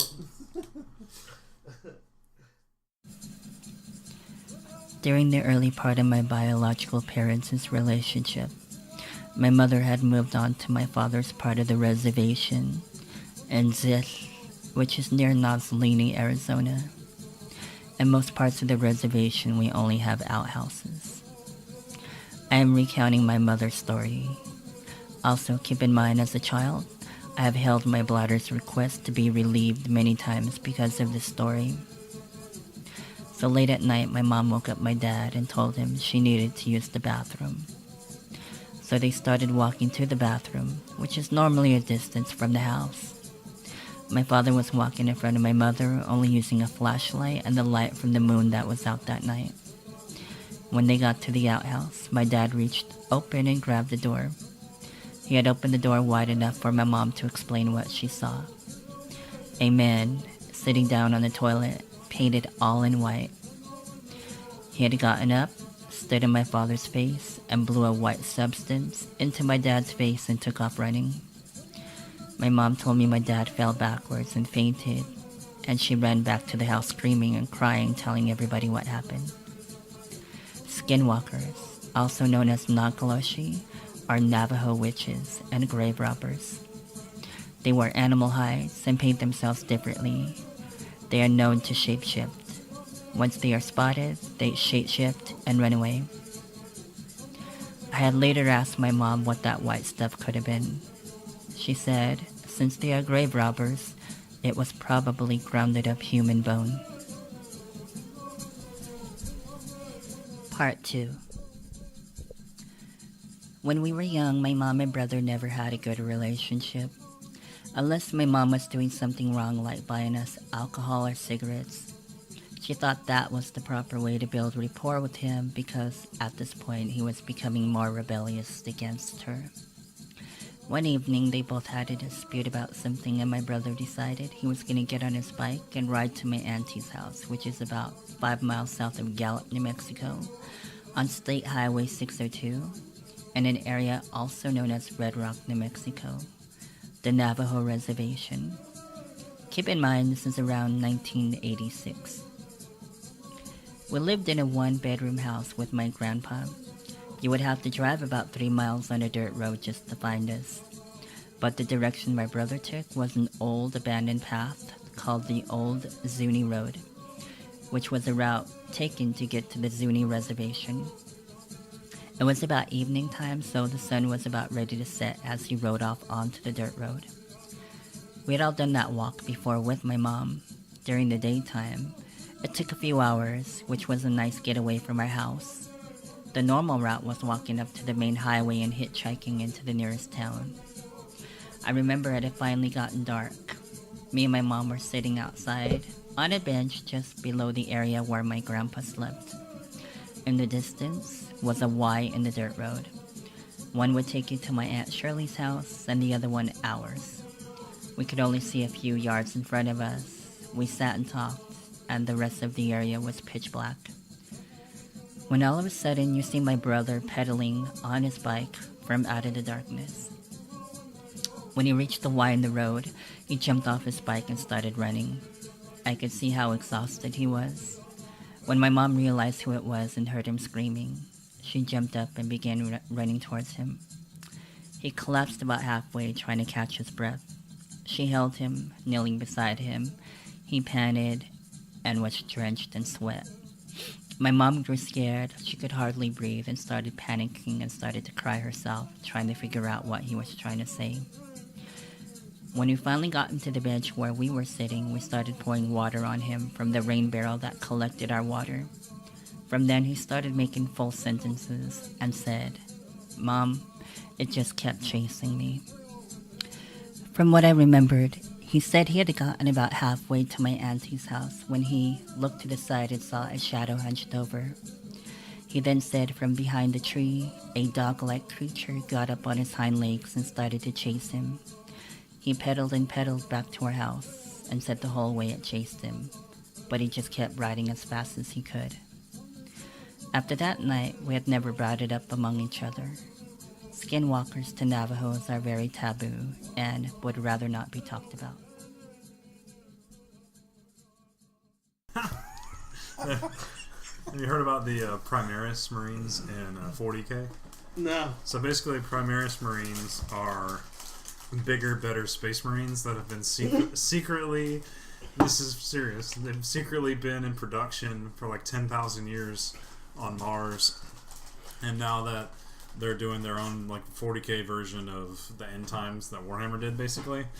One of the Primarchs comes back, the Ultramarine Primarch. He's back from the dead. And now he has all these bigger, better Space Marines to try and save the Imperium. And I was just reading this guy's analogy of how he hates them, and he basically equates them to what if they if the Batman writers were like, you know what, Batman's cool and everything, but you know what we should do? Market interest has shown that a bigger Batman could sell really well. So he's basically like regular Batman, but bigger and better. So, but he's an entirely different character. Like, so you still have regular Batman, but there's also a bigger Batman. And he does all the same shit that Batman does, but better. But better than And he's also a lot bigger. It's so stupid. That's fucking dumb. So, Jordan says hi, by the way, guys. What up? Who? So, remember I was telling you about that rotten smell I smelled? Mm-hmm. That same night he smelled the same thing. Oh, weird. Which is really weird. So, who's Jordan? So, the next one I have here, it says, Michael Jordan? My father owns a small delivery service that operates out of Farmington, New Mexico. We mostly deliver small packages out to the middle of nowhere that are too much of a hassle for the larger delivery companies to bother with. My dad is the only employee, and we have a few pickup trucks and a trailer. One day we get a delivery out to Window Rock, Arizona, on the Navajo Reservation about 2 hours from Farmington. My dad gets the call for the job while he's chilling with his Navajo friend, Travis, and his girlfriend.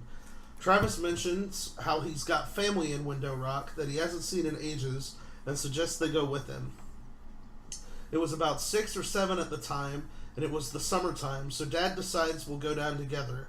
He can do his delivery really quick, then while Travis sees his family, we can go check out the Window Rock. It's a big rock face with a large hole in it that goes to the other side. Pretty cool.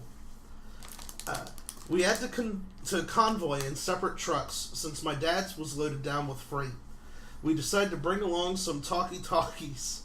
Walkie-talkies. Talkie-walkie? They're like talkie-talkies. They're called walkie-talkies.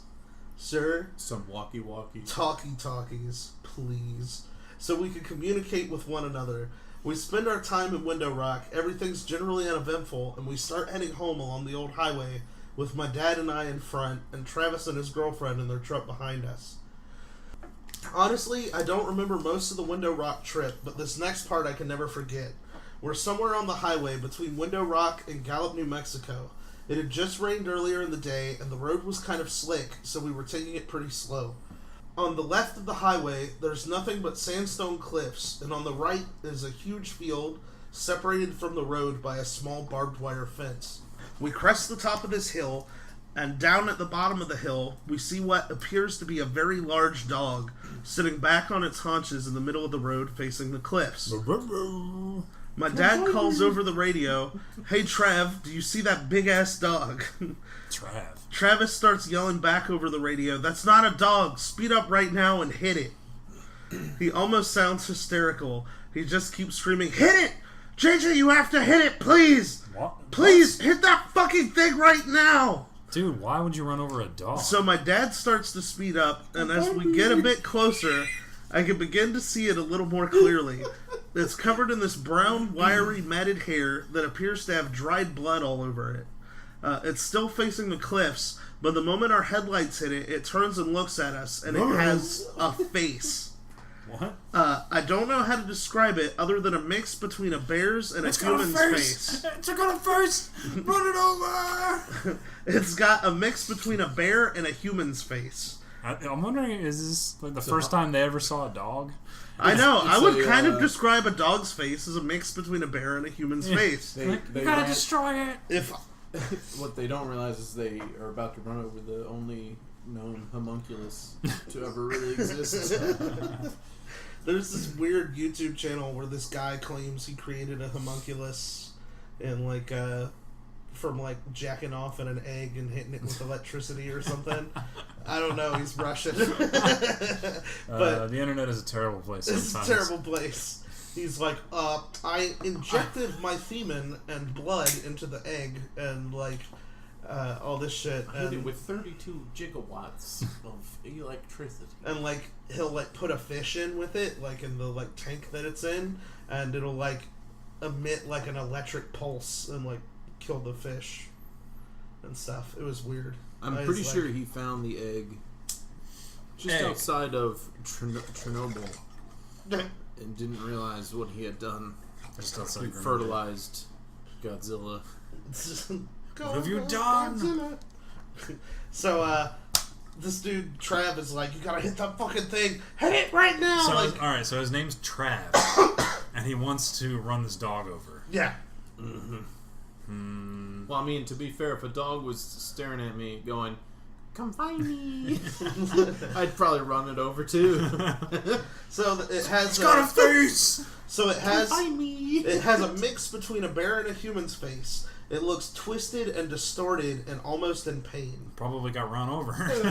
As we get closer to this thing, Travis hit it once on the way down, and now he's trying to hit it again on the way back up because he realizes he didn't kill it. Oh, shit. He's like, no witnesses! Death's a weird four-legged creature! The dog's just like, what? It's a Skinwalker that looked at a retarded Bigfoot, and now it is a retarded Bigfoot. So, Crutches can't fix that. So, just tripping over its own feet. It's like giant clown feet. It's like when you put shoes on a dog, and they go whack whack whack.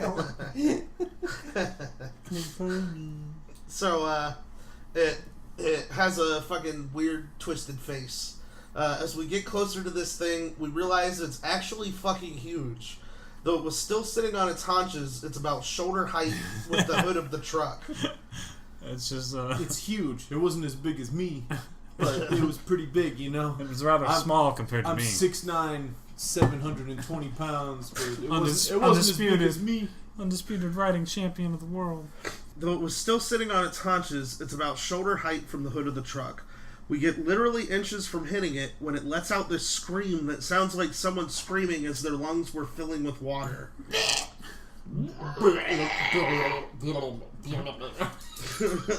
And it leaps backwards towards the field, landing just on our side of the barbed wire fence. Then with another leap, it was gone from sight. Travis again. Travis comes over the radio again. Holy shit, keep driving. We have to get out of here. We have to go faster. He kept repeating the last part. We have to go faster. We have to go faster. I really wanted to kill that dog. Pretty soon, we're speeding like crazy. And just as we start to come near the outskirts of Gallup, we get pulled over. Travis pulls his truck over with us. That's their excuse for speeding out in the middle of it. Naturally, this makes the cop, a Navajo man himself, very on edge, and he immediately asks why Travis felt the need to pull over as well. Travis says, we just saw a Skinwalker a few miles back and it's been following us. The officer immediately turns white, stammers something about a verbal warning, gets in his car and takes off. He turns white and goes, come find me. Ah! Then they hit him with the truck. The butterfly. The butterfly is mine. He says something about a verbal warning, gets in his car and takes off. We didn't see anything else that night, but when we got home, Travis refused to let us leave without taking some kind of Navajo totem thing with us that was supposed to keep it away. It's just like it's like Axe body spray for Skinwalkers. It's just ash smelling. Ash body spray. Ash body spray for body Skinwalkers. Oh, that's amazing. That would be perfect. I'm way too high for that.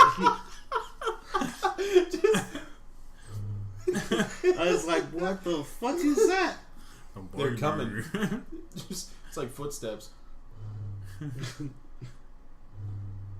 kind of footstep is that? Godzilla. He's flying over from Russia right now. It sounded kind of like the that like UFO that I heard before. It's that deep like.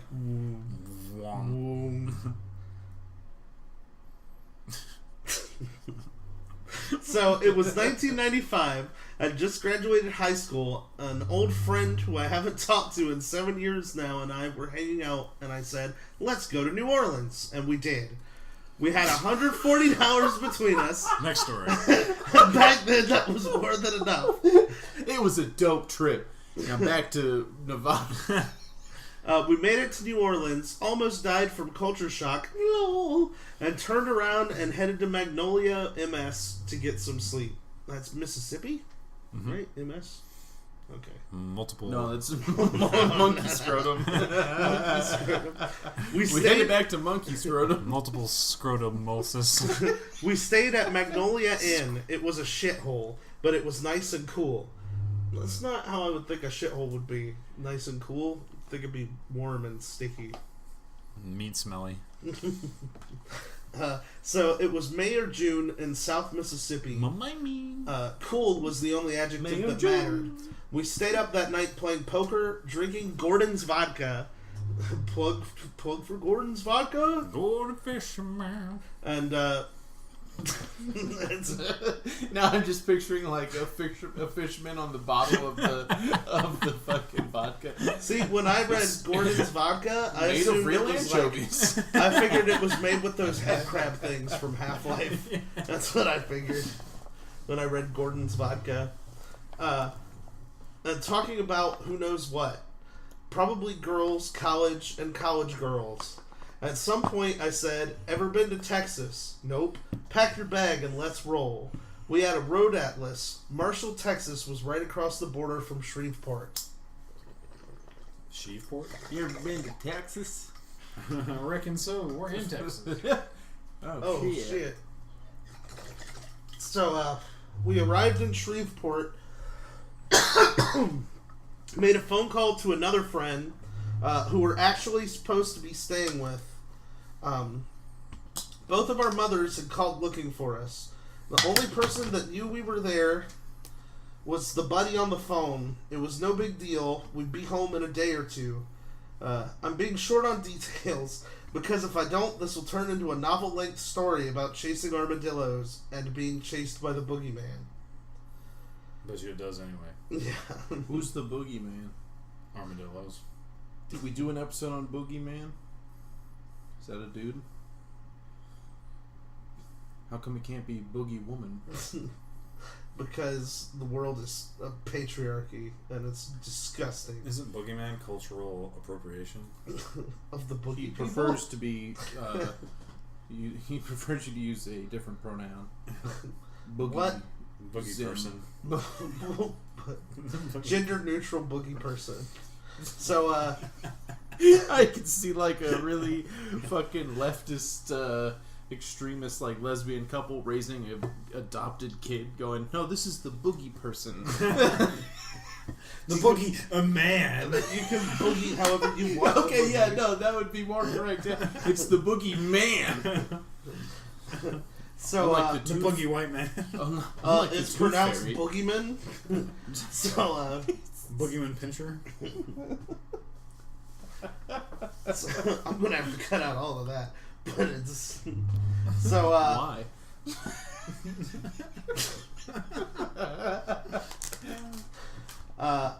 Come find me. Come find me.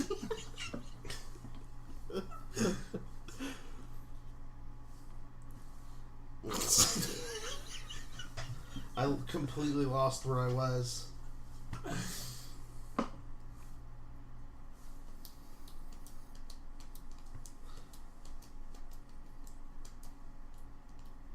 Okay, it was getting late and the sun was setting. We looked at the map and decided to backtrack a bit and head up rural Route 43 through Karnak and past Caddo Valley, or Caddo Lake. Where did I get Valley? We would eventually run into Highway 59, head to Texarkana, and then head back home. When we left the barbecue joint and headed towards 43, it was dusk. Highway 43 wasn't well lit. It was almost as dark as Natchez Trace Parkway. Wait, so they went from the border of Mississippi and Texas to Texarkana, Texas. That's like an 8-hour drive. Texarkana is like on the on the California border, if I'm not mistaken. Like that's a long ass drive. Anyway, Highway 43 wasn't well lit. It was almost as dark as Natchez Trace Parkway. My friend was driving, and we were doing about 45 miles an hour. Any faster would have been reckless, even for a couple 18-year-old dumbasses. It's the highway. They're going 45. I'm pretty sure that's more reckless because I'm pretty sure most speed limits in Texas are like 75 because it's just a giant flat open road everywhere you go. This road was kind of like Christmasville Road. It was dark, winding, full of hills that ended in curves. There were beady and glowing eyes on both sides of the road. You could hear the crickets and the bullfrogs over the sound of the wind rushing by that old Sentra. Right. It was peaceful and creepy at the same time. The humidity was a real thing, tangible. The air was thick. It smelled like pastures, hay, and swamp. We drove for what seemed like hours. It was after midnight, and I saw a sign that informed me that Bivens was the next town of any size. I was hypnotized by the yellow lines on the road. We hadn't seen another car in at least an hour, and I was sleepy. I rolled this window down and lit a cigarette. There was music coming from the radio. It was either Tupac or Bob Seger. I smoked my cigarette absent-mindedly. I see how you could get those two. This confused. Isn't one of those clove cigarettes, is it? One of those devil cigarettes. So Texarkana. A jazz cigarette? Is that what it is? Texarkana is not that far from Mississippi. It's like 20 minutes. Oh, it makes more sense. I had to look it up. I was like, where were you is from it? Texas? Or? No, but there was, when I worked at the airport, our main hub or whatever was in Texarkana for some reason. So I just thought it was on the other side of Texas because I've never been there. I always thought that Texarkana was a place in Texas where there was a bunch of wizards. You wouldn't be wrong. Apparently there's at least Wizards of the Skinwalker variety. Wizards of the Ku Klux Klan. It's the Wizards of the Desert. That's in Mississippi. It's the Wizards of the Ku Klux Klan. So, yeah, but they're like grand wizards. Well, if Texarkana is close to Mississippi, it makes perfect sense. You're gonna have a little bit of transfer between them. So, this dude like flicks his cigarette out the window.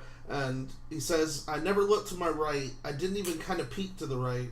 Maybe I did a little when I flipped the cigarette away. I don't know. What I do know is that in my periphery, there was something running alongside the car. It was just behind my window, behind where the edge of the door ends, and where the back window begins. I looked over at the speedometer, 40 miles an hour. I looked at my friend. He was looking straight ahead. I looked stinky looking.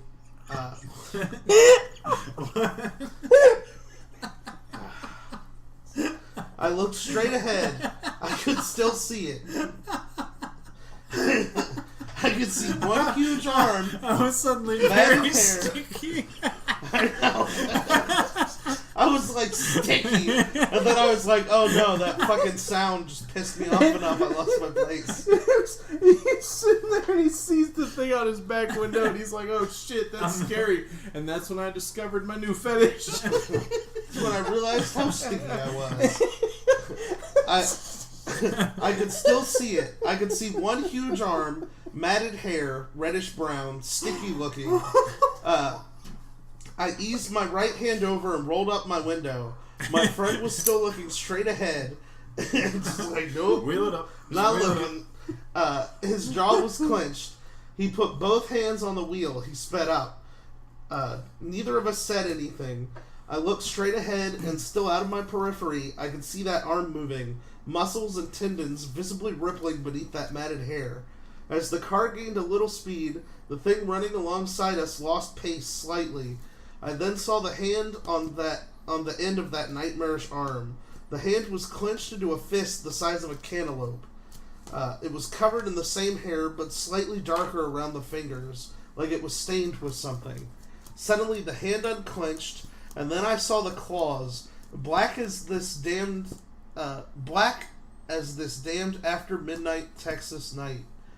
Those claws were at least 2 inches long, sharp like an animal's. It wasn't a hand so much as it was the killing paw and claws of some beast whose only purpose was to kill or eat. I looked back at my friend. I looked at the speedometer, 50 miles an hour. I looked straight ahead. It was still there. I lit another cigarette, didn't roll the window down, and said, "Shit." The music had stopped. I finally broke the silence and said, "Hey, do you..." And before I could finish, my buddy said, "I see it. I've been seeing it. I can't even see you, but I can see whatever the hell that shit is." How much do you see?" "More than I want to." "Speed up, John. Just speed up. It can't keep up forever." I looked over, 55 miles an hour. Whatever was chasing us silently was starting to lag behind.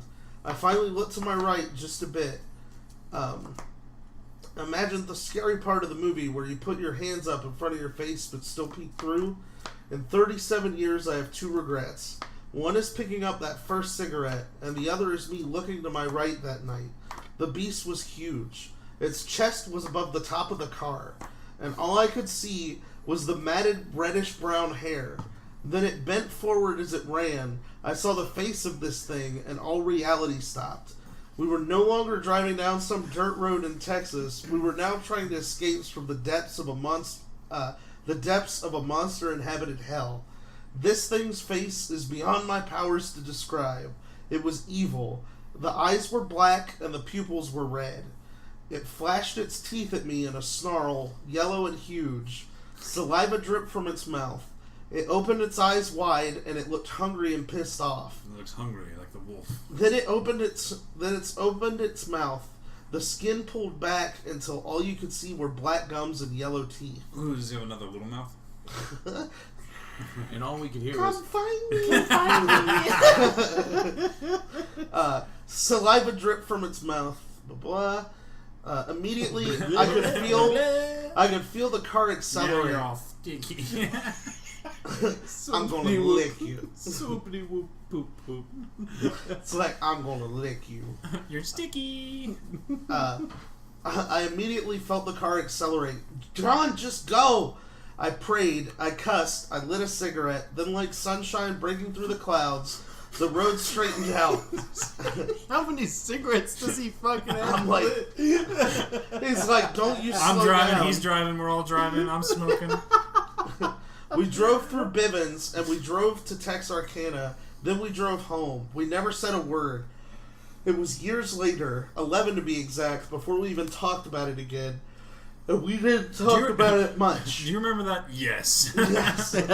He said he never told anyone, and I hadn't either. I told the story a few years back for the first time while I was parked out on a gravel road, doing the things you do when you're parked out on a gravel road with a good-looking woman. Smoking 8 cigarettes. I told it a year or so ago to a couple of kids who wanted to hear a scary story while they sat around a campfire. They didn't sleep for a day or two, but they asked me a dozen more times to tell them the story. I never told anyone until now that I saw its face. I've been scared for my life exactly 2 times. Once was on that road, and once was looking at a grizzly bear in front of me with a terminal velocity-inducing drop to the side of me. Call it what you will. Call it dump next to him. Call it bullshit if you want, but look me in the eyes and let me tell you this story and you'll know. Never doubt there are some things in this world that defy explanation and logic. The boogeyman is real. Some 16 or 17 years after this happened, I ran across a story in a movie called The Legend of Boggy Creek. Falk, Arkansas, where the aforementioned story and movie takes place, isn't that far from Bivens, Texas. Invite me over, buy me a beer, sit on the porch with me, and I'll tell you the story. Fucking alky. So yeah, that was pretty fucking spooky. I'd be pretty spooked. Yeah, if I was all of a sudden sticky. You look over, there's a giant werewolf, and you're just sticky. And then you're just sticky all of a sudden. Like, the werewolf has just been, like, furiously jerking, like, next to the window the whole time. Come find me. It's like, goes off like a fire hose. It's like, ah! That's why they never talked about that shit. That's why we have a show, so that we can cover the real facts that people need to know. Werewolf jizz. We do an important service. It's just like spiderweb. So this next one like says Frodo. This next one says Mr. Frodo! Mr. Frodo! Ew, it's sticky. My uncle and cousin saw a large deer on the side of the road. When they got closer, it hopped over the fence like a bipedal man. Wait. I'm waiting. Come find me. One time, driving back from Gallup, my dad saw an old Navajo walking on the side of the road, and when he slowed to offer her a ride, she took off into the plains, quickly, with inhuman speed. Just turned into a jet. Just took off into the plains, man. Once when I was a kid, my family was at my aunt's house, which is in a rural, secluded area, when we were toyed with by a few entities. They would make animal noises, and when we looked in the direction from which the noises were coming, they would turn a flashlight on and off. Just like... The noises would come from all directions in increasingly shorter succession. Usually when I'm there on the reservation visiting, alone late at night, I'll feel the presence of evil and dread. Panic and paranoia will wash over me, and as sudden as it comes, I'll leave. Okay. My uncle is Mexican and Native American. This happened in the Mojave Desert in Southern California. He was driving around with his girlfriend late at night, and they saw something that looked like a huge black dog on the side of the road. He slowed down, and the dog began crossing the road. Instead of walking like a normal dog would, this thing moved like a toy rocking horse. He said it stopped in the middle of the road and stared right at them, and its eyes had a red glow. My uncle is the most badass person I know, and it scared the crap out of him. What a weird thing. Just like, he's super badass. Scared him. I'm totally terrified. Okay. Cool. We still don't know, like, what kind of scale that is. Show me what it looks like next to a whole bunch of bananas. And we'll talk. Then we'll know how big it is. It's the most badass banana I know. Skinwalkers, Fleshgates, and Goatmen are all names commonly used to describe a very old but recently discussed creature commonly residing within the North American or Canadian forest and wilderness. The internet has of late been flooded with people sharing their encounters and experiences with these creatures on sites such as Reddit and 4chan. While there tends to be an element of fiction in a lot of these stories, many hold their roots in some very old folktales, and some experiences posted online have an eerie feel of truthfulness regardless of the subject matter. All are terrifying, unnerving, and share common elements which lend themselves to an emerging pattern of behaviour among these creatures. So without further ado, we take a look at our top 5 signs of a Skinwalker encounter. Let's begin.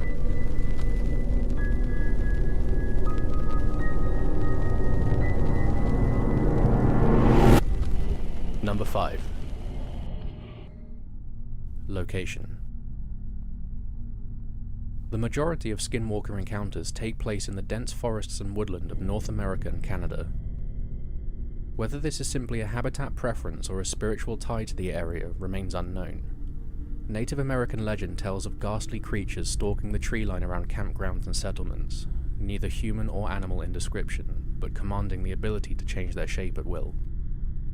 Since all known stories of Skinwalker attacks and experiences tend to occur in or around the aforementioned locations, one should be wary in camping or hiking groups, as it is only within the wilderness that these creatures are likely to appear. Number 4. Stalking. Skinwalkers, as a cryptid, conform to a rather predictable pattern of behaviour as the collections of stories corroborate. If you find yourself spending time in an area which matches the habitat of these creatures, then the next stage of an encounter will usually fall under the description of stalking.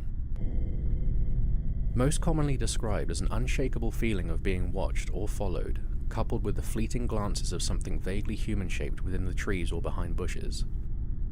The creature will be very cautious not to be caught within direct line of sight and stick to one's peripheral vision.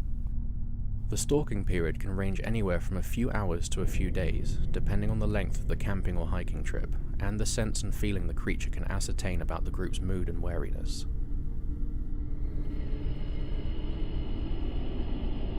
Number 3.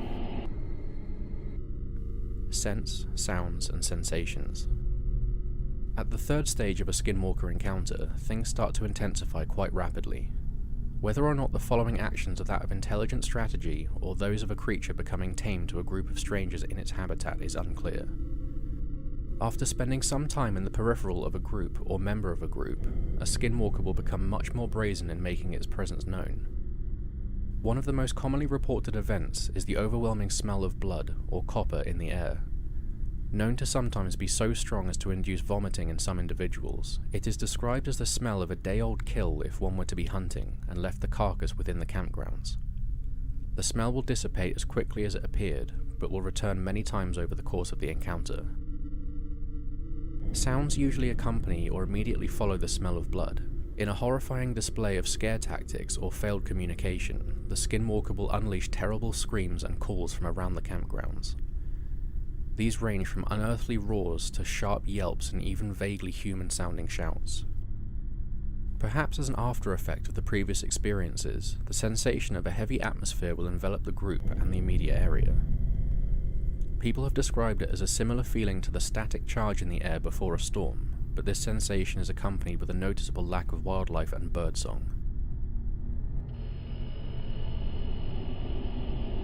Number 2. Attack. At this point, any level-headed person or group will have packed up and left the area as quickly as possible. Unfortunately, due to the terrain, weather, or other unforeseen circumstances, this is not always possible. The next stage of the encounter will unfortunately lead to the incapacitation or even death of a party member. What happens at this point is that the creature will employ one of two actions. It will either repeat the previously mentioned behavior, or it will single out a member of the group and make them the focus of its attack. At this stage, the creature will have spent a long time in close proximity to the group, and one of the more terrifying abilities of the Skinwalker is that of shapeshifting. It will employ this ability to physically warp its vocal cords, calling from the trees in a terrifying series of gradually human-sounding cries, culminating in the perfectly mimicked voice of a member of the group. It does this in an attempt to draw the singled-out member of the party to investigate. If this fails, or it simply chooses to ignore this step, it will follow closely until its selected individual has left the group alone, and it will now reveal itself. Reports vary from story to story, but given its shape-shifting ability, anything is possible. The consensus seems to be a vaguely humanoid figure, looking as though it has had many bones broken and is barely holding shape, or a mass of human and animal flesh barely able to carry itself under its grotesque shape. Number 1. Infiltration. The final stage of a Skinwalker encounter is actually on par with the beginning of this video's description, at least from the point of view of the remaining party members. If the Skinwalker was successful in separating a single member of the group, it will have given chase and taken the individual down, either stowing them somewhere far out of sight or killing them there and then. The creature will then proceed to remove the clothes of the victim and study the structure and shape of the body, using its twisted abilities to take the shape of the downed individual. It will make its way to the campsite and attempt to take the place of the party member it has killed, and the creature will do its best to observe and mimic what it considers to be normal human actions. It is unknown why it would use its abilities to this end, but it is reported in the majority of stories on the topic. People have claimed to see the body-snatched individual intently studying conversations, silently mouthing the words being spoken and mimicking body language and gestures. Naturally, this behavior and responses given by the creature posing as human will be off and unnatural. This is sometimes culminated in suspicious and incredibly agitated members of the group outright challenging the creature in a violent manner. This has sometimes been known to be met with no violence in return, but very exaggerated mirroring of the movements and gestures employed by the group member. The end of these reports range from the entire group leaving the individual behind, the individual returning to the forest, or even the group not noticing enough of a difference in behavior and returning home with the creature posing as a friend. So the last story I have here is about somebody named Frances T. And apparently she was like born into a family of sensitives. Apparently, like, they all have experienced like ghosts and stuff like that. When he said they were born into a family of sensitives, I was just like, they're just a bunch of pussies. There's all of them crying all the time. He called me Booger. I do not smell like rotting meat. We never talked much about our experiences or our feelings about them. We just accepted them as normal, which in fact to us they were.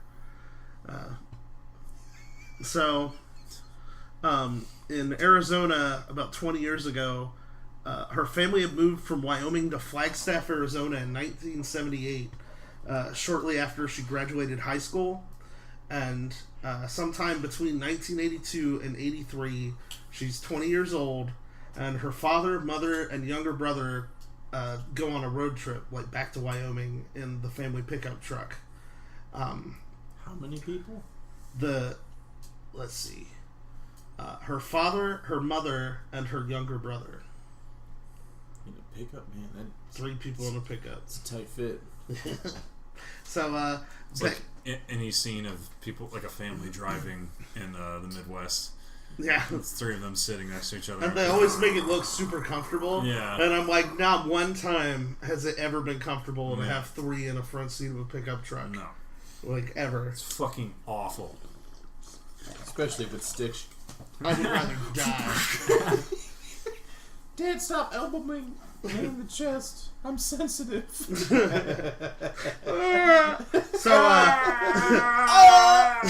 So she's 20 years old. Her family leaves to go to Wyoming in the pickup truck. It was supposed to be a vacation to visit with friends and like go to like their old hometown. The only member of the family that didn't go with them was her older brother, who was stationed in Fort Bragg. Hey, that's here. So while they're going down Route 163, it ends up taking them through the Navajo reservation, through the town of Kayenta, just south of the Utah border, and the Monument Valley Navajo Tribal Park. Skinwalker Park. She says, anyone who's lived in Arizona for any length of time knows that the Indian reservation can be a beautiful, if harsh, place for non-natives. Many strange things happen out there, Frances says. Even my friend, a Navajo, warned us of traveling through the reservation, especially at night. Along with the warning, however, Frances's Native American friend blessed the family, and they were on their way. So, she says, the trip to Wyoming was like totally uneventful, but the trip back to Arizona, well, they weren't blessed on the way back. So on the way back from Arizona, she says, it still gives me goosebumps. To this day, I have major anxiety attacks when I have to travel through the North Country at night. I avoid it at all costs. It's apparently a warm summer night around 10 p.m. when and the pickup is going south on 163, about 20 to 30 miles from the town of Kayenta.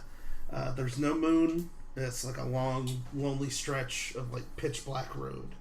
And she could see just a few feet ahead of the headlights, basically. So it's like one of those wide open, dark places where like the light will just stop eventually because there's nothing for it to touch against.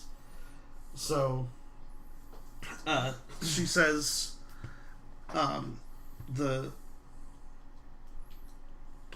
it was so dark that closing her eyes actually brought relief from the fathomless black. So they've been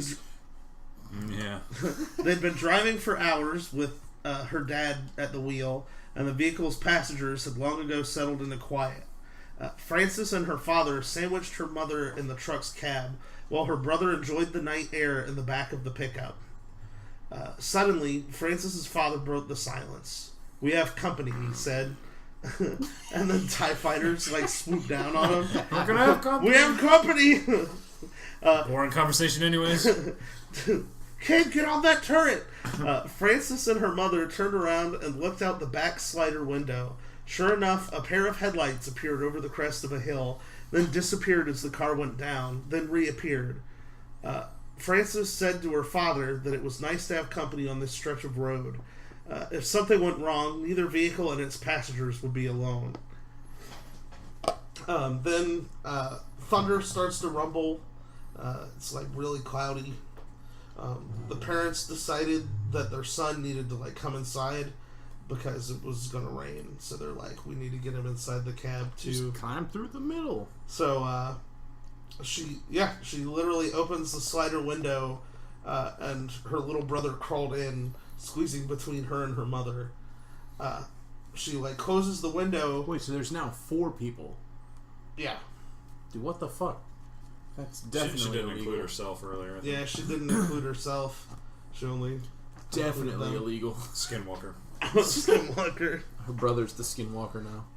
So come on in. When she does this, she notices that those headlights that she saw earlier, going up and down the hills, are still behind the car. And her dad is they're still behind us. They must be going to either Flagstaff or Phoenix. We'll probably meet them in Kayenta when we stop to fuel up. So she's watching the car's headlights crest another hill, and then it starts going down the hill, and then they disappear. The headlights just disappeared. And she said she watched, waiting for them to reappear, and they didn't ever reappear. She told her father that the car could have crested the hill, the other hill again, but hadn't. Maybe they slowed down, he suggested, or pulled over. Why in the hell would a driver slow down, or worse yet, stop at the bottom of a hill in the middle of the night with nothing around for miles and miles? Frances asked her father. You'd think they'd want to keep sight of the car in front of them in case anything happened. Her dad's some people do weird shit when they're driving. That's his explanation to her. As he takes a sip from his Budweiser. And so she keeps watching. She's turning around every few minutes to look for the headlights, but she never sees them again. When she turns to look, she suddenly notices that the pickup was starting to slow down. And so she turns back to look out the windshield, and she saw that they were going around this sharp bend in the road, and her dad had slowed the truck to about 55 miles an hour. And all of a sudden, she says, time itself seemed to slow down. The atmosphere changed somehow, taking on an otherworldly quality. She says she turned her head to look out the passenger window, and her mother screamed, and her father cried out, Jesus Christ, what the hell is that? She said she didn't know what was happening, but one of her hands instinctively reached over and held down the button for the door lock, and the other grabbed the handle as tight as she could.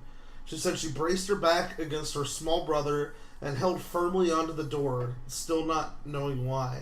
Her brother was now yelling, "What is it? What is it?" Her father immediately flipped on the interior cab light, and Frances could see that he was fucking shitting himself. Apparently her dad is terrified. She says, I have never ever seen my father that scared in my whole life. Not when he came home from his tours in Vietnam, not when he came home from special assignments, not even when someone tried to firebomb our house. She says he was white as a ghost. She could see the hair on the back of his neck standing straight out like a cat's, and so was the hair on his arms. She could even see the goosebumps on his skin.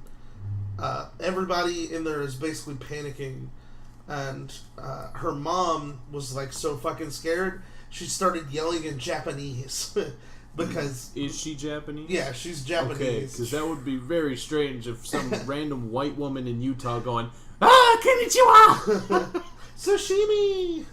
This is like all of a sudden, and she was like, Godzilla. Apparently, her mom was like yelling in Japanese and like wringing her hands, like freaking out, and her like little brother just kept saying, "Oh my god, oh my god." Like it's Kevin James. It's Kevin Bacon. It's just like completely keeping up with them. Come find me. So the pickup like speeds up around the bend in the road, and she could see that the shoulder of the road was actually like a deep ditch, and her father like slams on the brakes to keep from swerving into the ditch. And as the truck was slowing to a stop, something leaped out of the ditch at the side of the truck, and she could see like then what everybody else had seen. She said it was black and hairy and was eye level with the passengers in the cab. If it was a man, it was like no man she'd ever seen. She says whatever it was, though, it had on a quote white and blue checked shirt and long pants. I think jeans. Its arms were raised over its head, almost touching the top of the cab. It was John Goodman. So the thing like leaps at the truck, and it like sits there for a few seconds, like staring into the truck. And then the truck manages to like get away. Like the truck's like whoop, whoop, whoop, whoop, whoop, whoop. Bam, bam. That's a good day. Francis says it looked like a hairy man or a hairy animal in man's clothing, but it didn't look like an ape or anything like that. Its eyes were yellow and its mouth was open. She says, although time seemed frozen and distorted, it was all over within a few minutes. The headlights, her little brother coming into the cab, and the thing. By the time the family reached Kayenta for gas, they'd finally calmed down. She says her father climbed out of the pickup and checked the side of the truck to see if it had done any damage. And they were surprised to see that the dust on the truck was undisturbed. And so was the dust on the hood and roof of the truck. It's because, dust is basically ash. And there was no blood, no hair, nothing. So they like rested Kayenta for about 20 minutes. The car that had been following them never showed up. It's like it just disappeared. They drove home to Flagstaff with the cab light on and the doors securely locked. She says, I wish I could say this was the end of the story, but it's not. See, something that kind of bugs me is if they're in pitch black driving around and they got the cab light on, how are they seeing? That shit reflects like crazy. That is dangerous. Yeah, that's pretty bad. So, a few nights later, at around 11 p.m., Frances and her brother were awakened by the sounds of drumming. Teacher.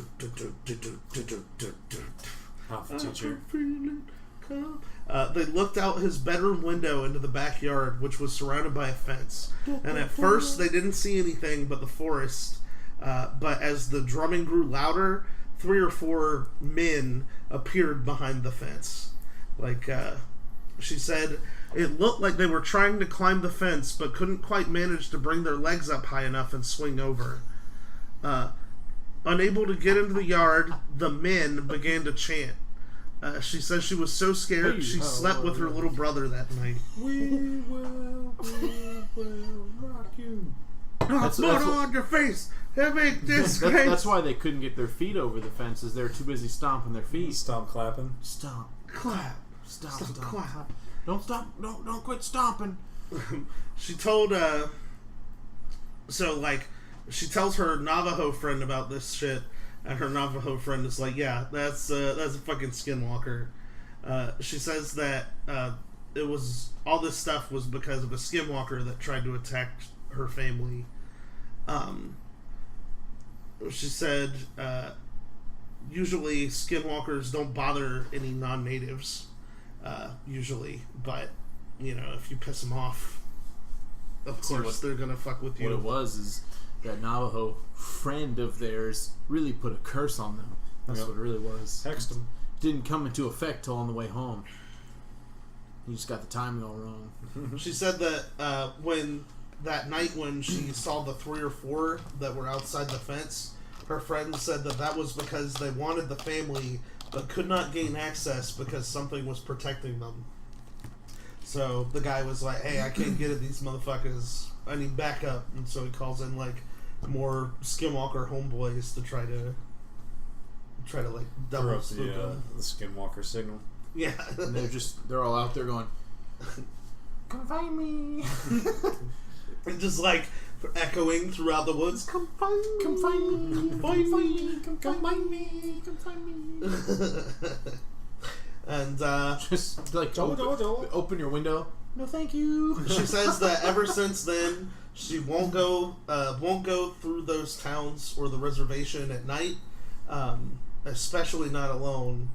And she always carries a weapon and protective amulets with her. Ever since then. With that amulet of +1 AC. Yeah. I mean, obviously you need that. You can't not have an amulet of +1 AC. So, come find me. What do you guys think about Skinwalkers? I think Skinwalkers seem to just be big ass dogs on the side of the road that like people freak out and try and run over, and when they do, they get all mangled and gnarly looking, so they just freak out people even more. So they just keep getting run over. That seems perfectly possible to me. Like, I honestly, if I'm being 200% honest with you guys, Skinwalkers scare the shit out of me. They're really spooky. Oh no, I ain't scared. Come find me. Like you can find hundreds of eyewitness stories about these things. Like people who are like, they seem to just run at your car and be like, no, you get out of here. All right, get out of here. I can catch you. Crazy kids. It's the boogeyman. It's the boogeyman. It's the boogeyman. But yeah, they're pretty. I think they're pretty fucking spooky. But I'm kind of iffy on witchcraft in general as to whether or not it works. I think it's probably works through intention behind it, but whether that could turn you into a super animal person, I don't know. Maybe it'd be pretty spooky. Maybe your brain can affect reality that much. Mine can't.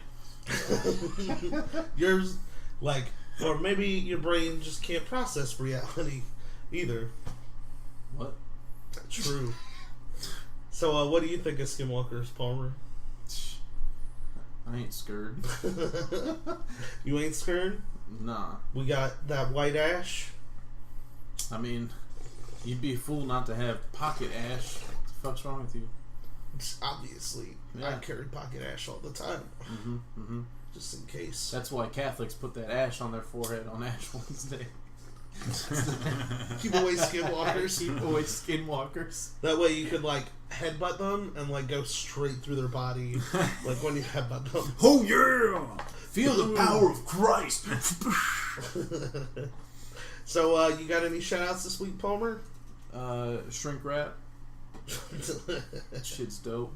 It's good for keeping sandwiches. Nah, dude, shrink wrap. Okay.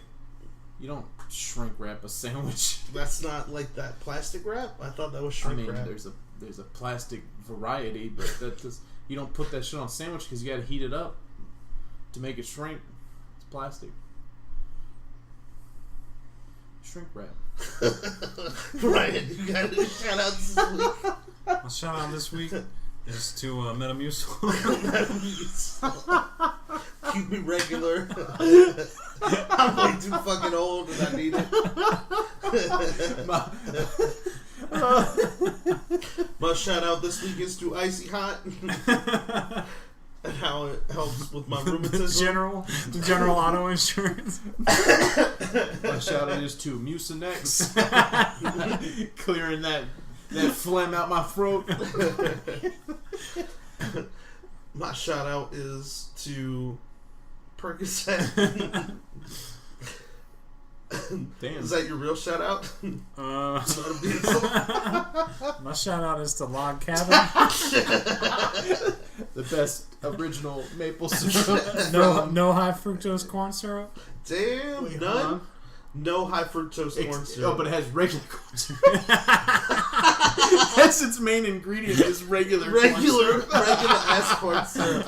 You got the inferior version of corn syrup. We ain't got that high fructose corn syrup. Get that fructose shit out Obviously, if it had more fructose, it would be better corn syrup. The fact that is no fructose corn syrup. The fact that it has all like 12 ingredients instead of just saying maple syrup.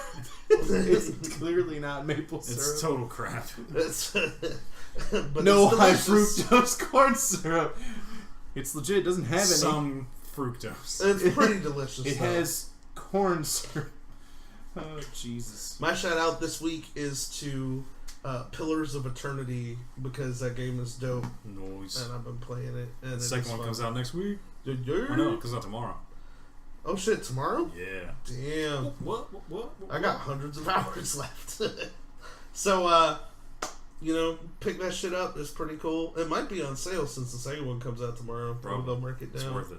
Yeah, it'd be dope. Send us an email at weirdshitpodcast@gmail.com. Tell us your spooky stories.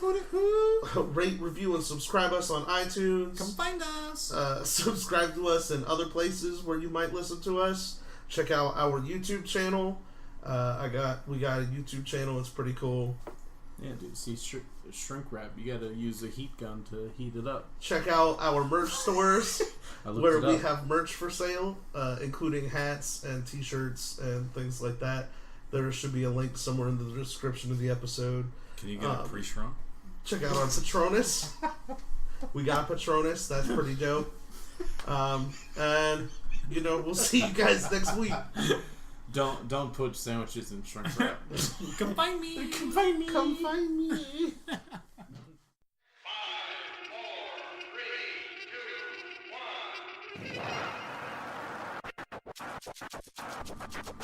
Man, that episode was dope. You know what else would be dope? If you guys told us your paranormal stories. I know some of you have seen ghosts, some of you have seen fucking UFOs, some of you have seen Bigfoot. If you write into us, we have an email. It is weirdshitpodcast@gmail.com. We really want to read you guys' emails. If you want to just give us a shout out, you can give us a shout out. We'd love to hear from you.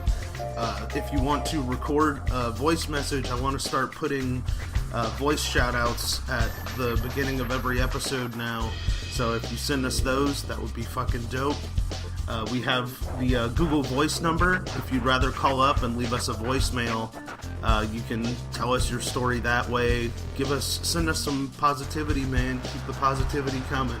It's the number for that is 919-346-3071. That's 919-346-3071. We also have a Facebook group, the Weird Shit Podcast official Facebook group. We're on there all the time. We're posting memes. We want to talk to you guys. Fucking tweet at us. Fucking Facebook us. Fucking email us, man, because we love to hear from you and we want to keep doing this forever.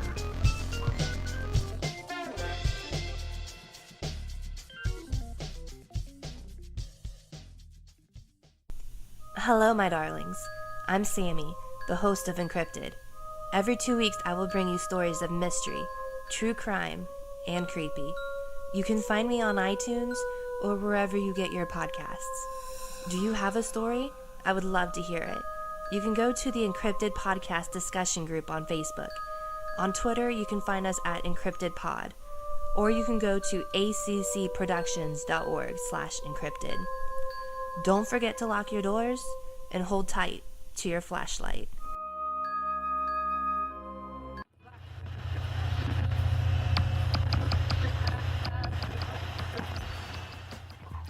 Hey guys, I'm Nick. And I'm Joe. And we are the Fringe Boys. The hosts of Cast into the Fringe, a weekly dive into time travel, aliens, conspiracies, nerdy virgins, and many other strange things the government doesn't want you to know. Find us on Instagram and Facebook at Cast Into the Fringe. And check out our podcast on iTunes, Google Play, and SoundCloud.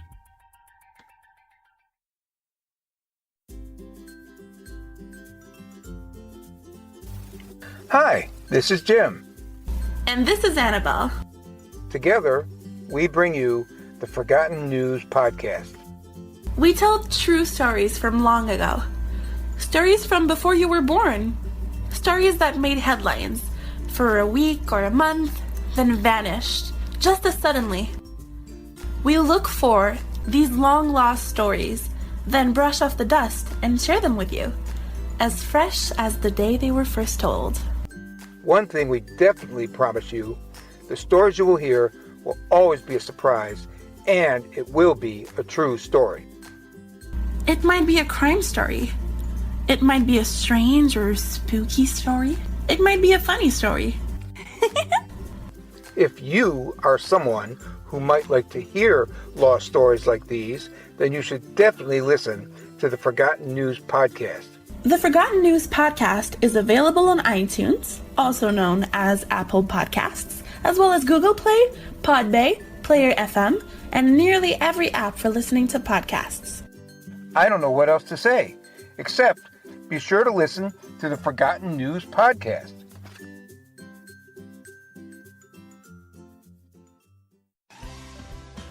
Hey everybody, this is Steven. And this is Chris. And we're the hosts of the brand new podcast, Is This Adulting?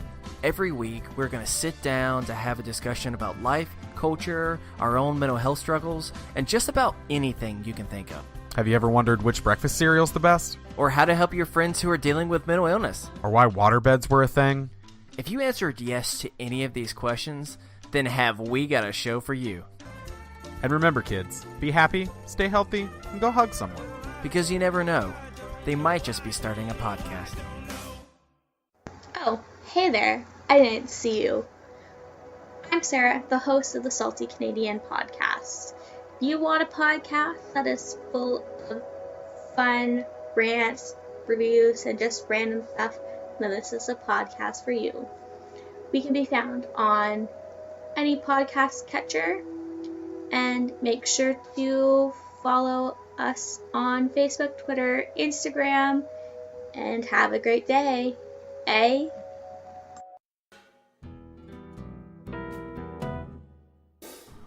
Hey everybody, Mike here. I just want to take a second to talk to you about our Patreon we have set up at www.patreon.com/weirdshitpodcast. Basically, Patreon is a way where fans and listeners like yourselves can choose an amount every month to donate towards the show.